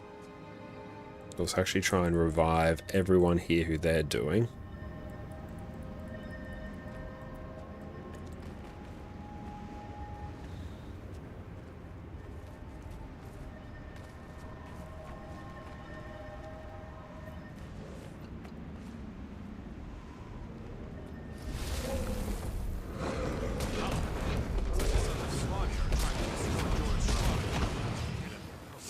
Cool, that is now mostly cleared up.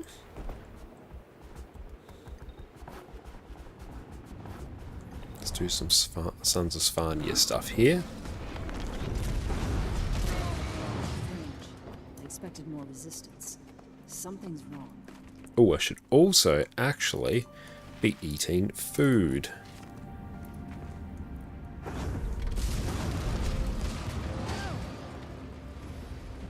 Which is more viable as a Berserker Reaper, Ferocity, or Precision? They both work in tandem. You want enough precision so that you can reach critical caps or reach 100% crit chance with all of your traits. Traits, gear, fury, yada yada yada, all that stuff. And then after that, like power and ferocity. You get crit chance for 100%, load power and ferocity after. Power will just be a given. But yeah, I have a guide on Power Reaper as well, which should cover the gear for you.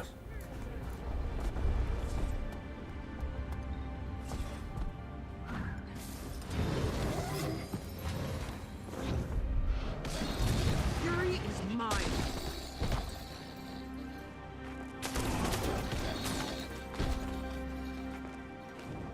Might makes me right. Cool, we got a Vista here.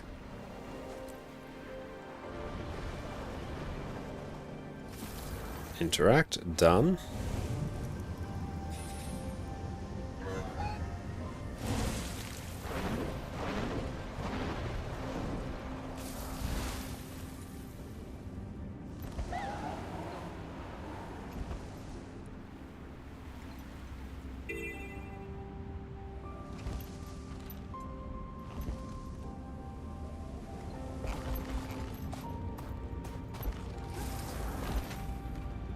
Are they doing their thing or nah?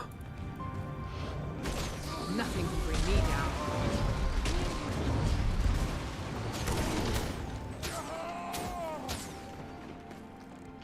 Ultimate Reaper uses Assassin's Headpiece, accuracy on weapons, 6 Possession fusions, rest just Berserk gear. Yeah, that sounds about right.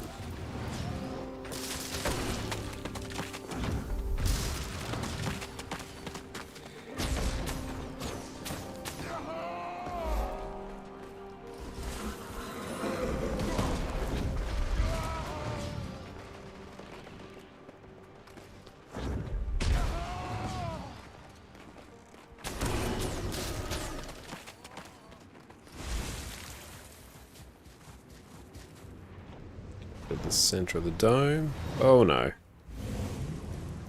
I'll go up and deal with that after. Oh, I remember in the past when you could just run like full Valkyrie's gear and still crit cap on Reaper. That was good fun.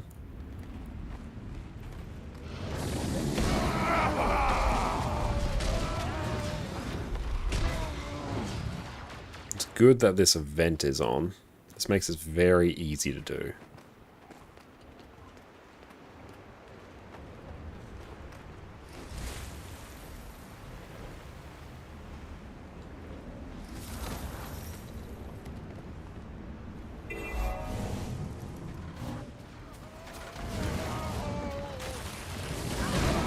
Done.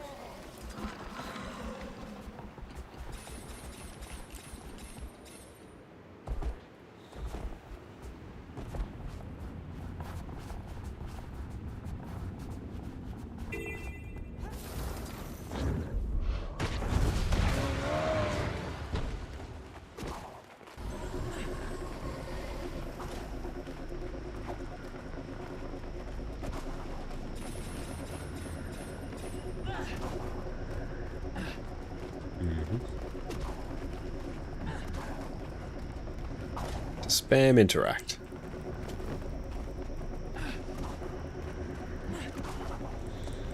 Map completion is map completion a lot fast now, especially with mounts. Yes. Harry, thank you for the follow. Like the world record is like 5 to 6 hours or something. Average person, I'd probably say you're maybe looking around, I don't know, 30 hours or something.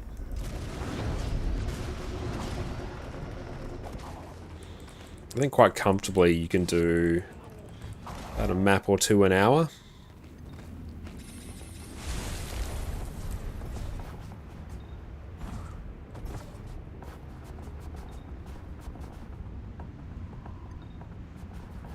Set discovered, cool.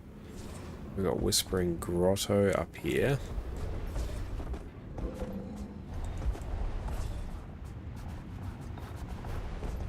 Yes, Sword, Dagger, Greatsword. That sounds about right. It's been a while since I actually looked at the Optimal Reaper stuff. All that's done.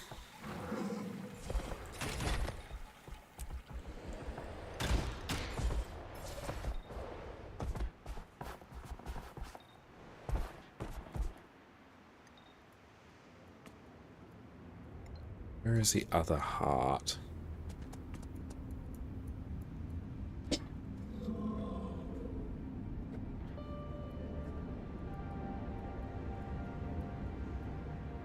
Ah, we'll be down here.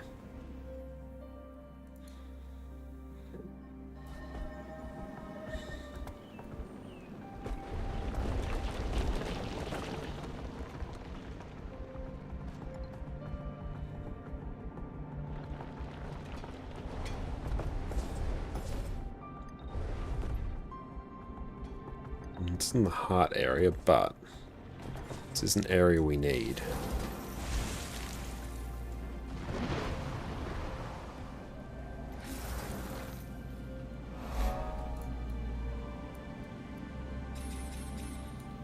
Where is the other heart? It's not directing me out that way. Like it's that.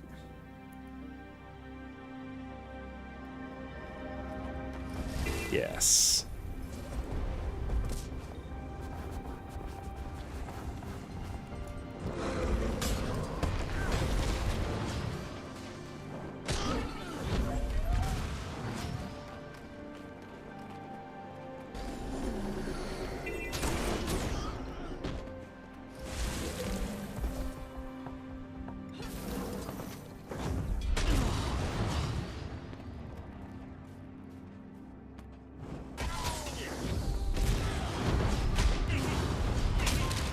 Need to rest.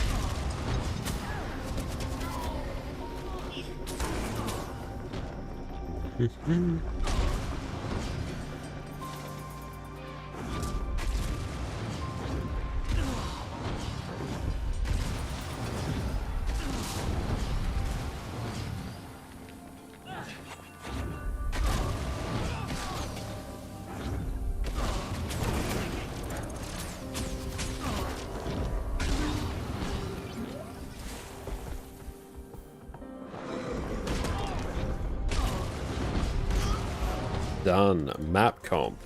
No key.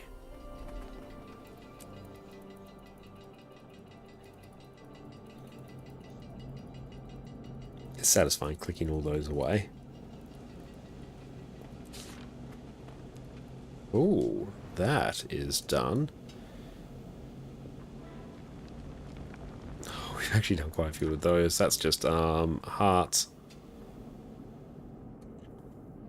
Yeah, a lot of these actually. It's just hearts. Doesn't make me particularly happy, but it is just hearts. Yeah, oddly enough, we've explored actually quite a bit of the world, except for hearts. But the next one will probably actually be Snowden, given it's right there.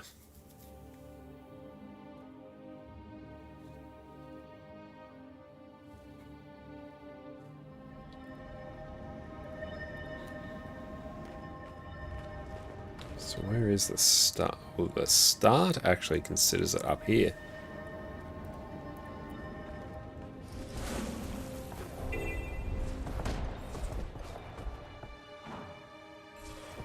And yeah, no, you can just store them in the vault. Not the vault, your wallet. It's fine. No issues.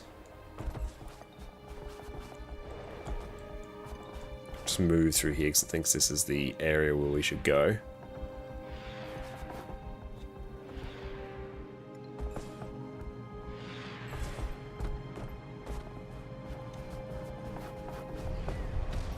There we go. Should take up the start of that there.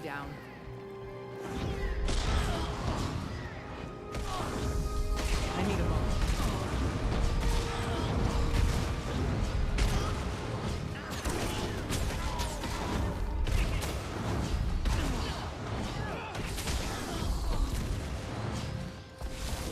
So we're doing pretty well for spirit shards in this account as well, which is very nice.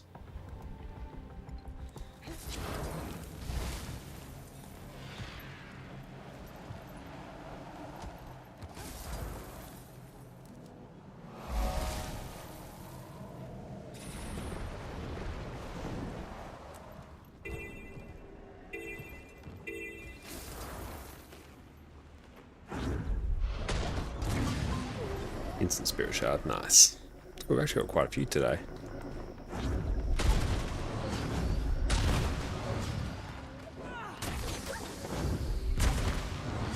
Oh, that's outside the range.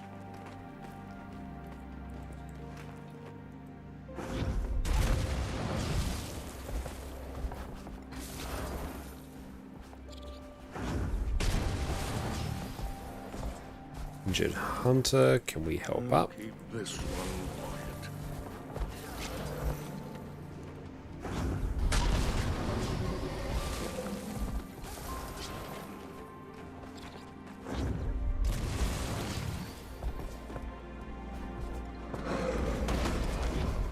Oh cool, he's actually give us progress.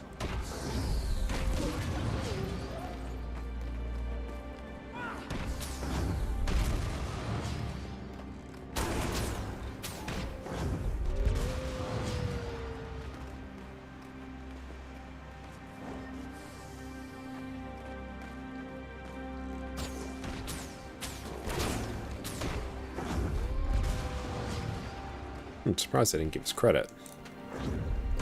Oh, we're outside the range. That'd be why.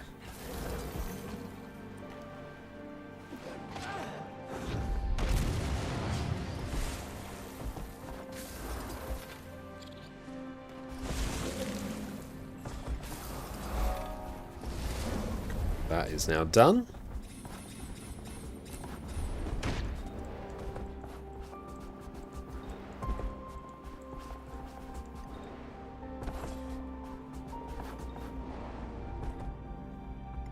That's unallowed, which is unfortunate. That's alright, we have Shiro.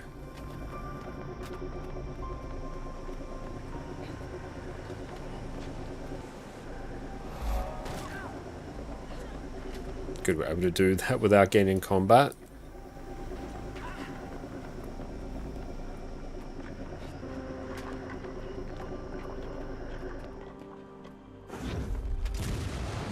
Cool, mount up, onwards we go.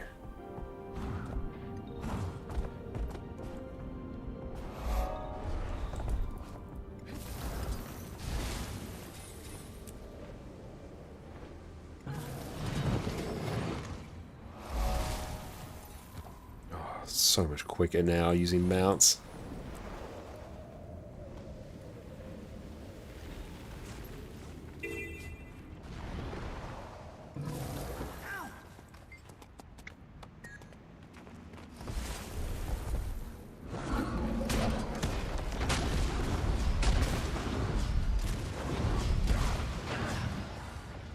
%, damn, that's annoying.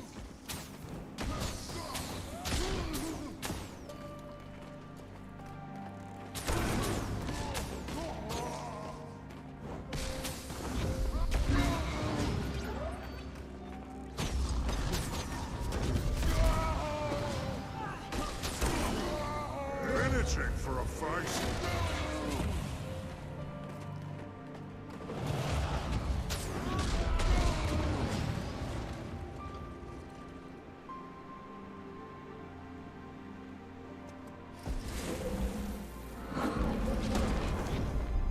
Come here. There we go, another one done. That's good. We are blasting through these quite quickly, which is super nice. Can we mount up through there? No, let's just get that. We have everything else we need from there.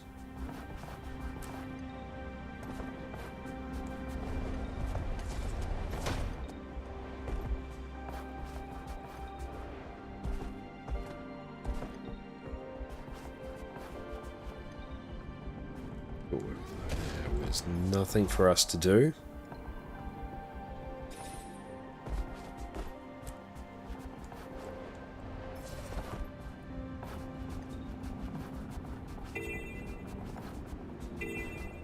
What detour markers now? Do you have a moment?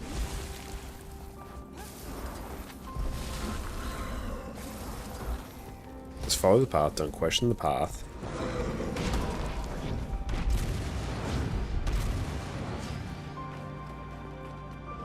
Might makes me right.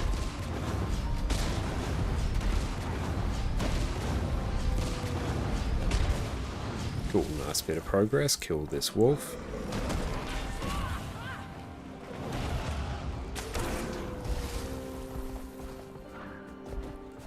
Slaughter the enemy!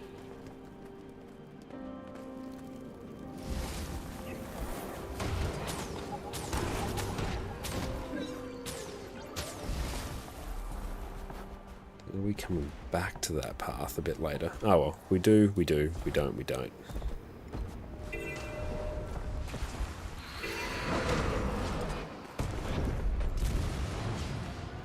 I need a moment.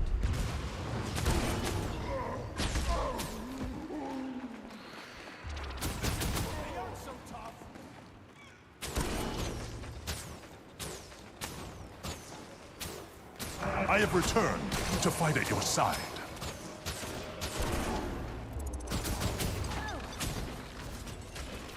Nothing can bring me down. So kill us, brood, and destroy formations.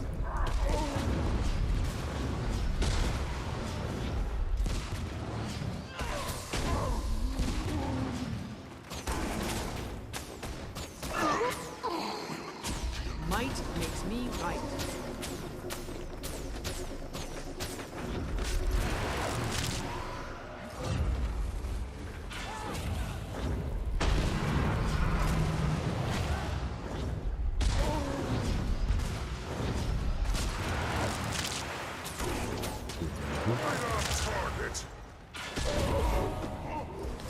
So good, okay. Yeah, we're blitzing through this map.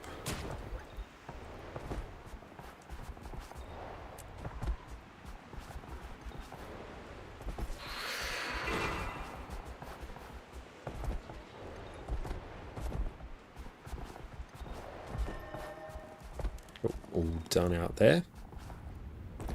Excellent. Although now is actually a good point. So we are getting on a bit in the evening to go and tee up a raid. So I think we are going to take care of that by heading out to our friend Perfect D this evening. So let's go and tee that up.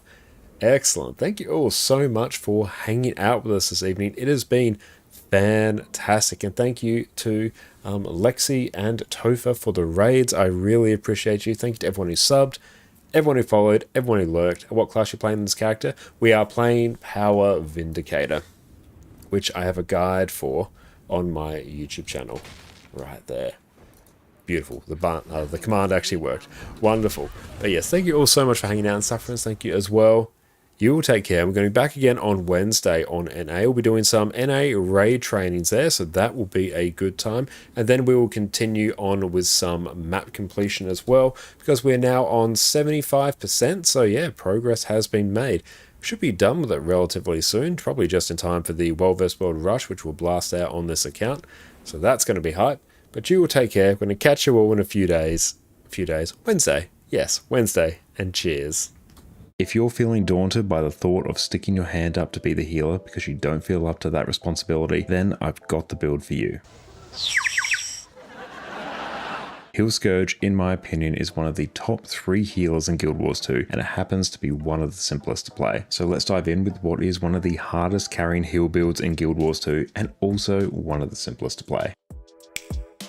Heal Scourge is by far the best healing build that Necromancer has access to, and it's also one of my go-to builds when I'm looking to hard carry in raids and really just ensure that bosses are getting cleared no matter what. Where a lot of healers in Guild Wars 2 are focused on providing direct healing when people take damage, Heal Scourge does it a little bit differently. Here instead you're going to focus on providing a bunch of preemptive healing with barrier, as well as the ability to revive allies from downstate insanely quickly. Like I mentioned before, it's also a build that's very simple to get up and running, and with very minimal knowledge of how the build works, you can get into raids, start healing, and know you're going to at least be doing a halfway decent job. Not only do we have incredible barrier access, we also have access to low cooldown Aegis so we completely mitigate certain attacks, as well as pretty good access to stability as well. Not as good as things like Chronomancer or Heal Firebrand, but we have a workable amount of stability. Another great thing about Heal Scourge is the fact that you can really customize this to suit whatever encounter you want. Most of the value on Heal Scourge actually comes from your Shroud skills, which really leaves your utility skills and your weapons up for grabs so you can customize them to whatever you want. Your weapons and utility skills, while important, aren't critical at all for how Heal Scourge functions. So this means that you can customize basically everything to your preference and playstyle, or slot in different skills depending on the encounter. So you've got a lot of different toys to play with here. Now the main mechanic for Scourge is that instead of having your second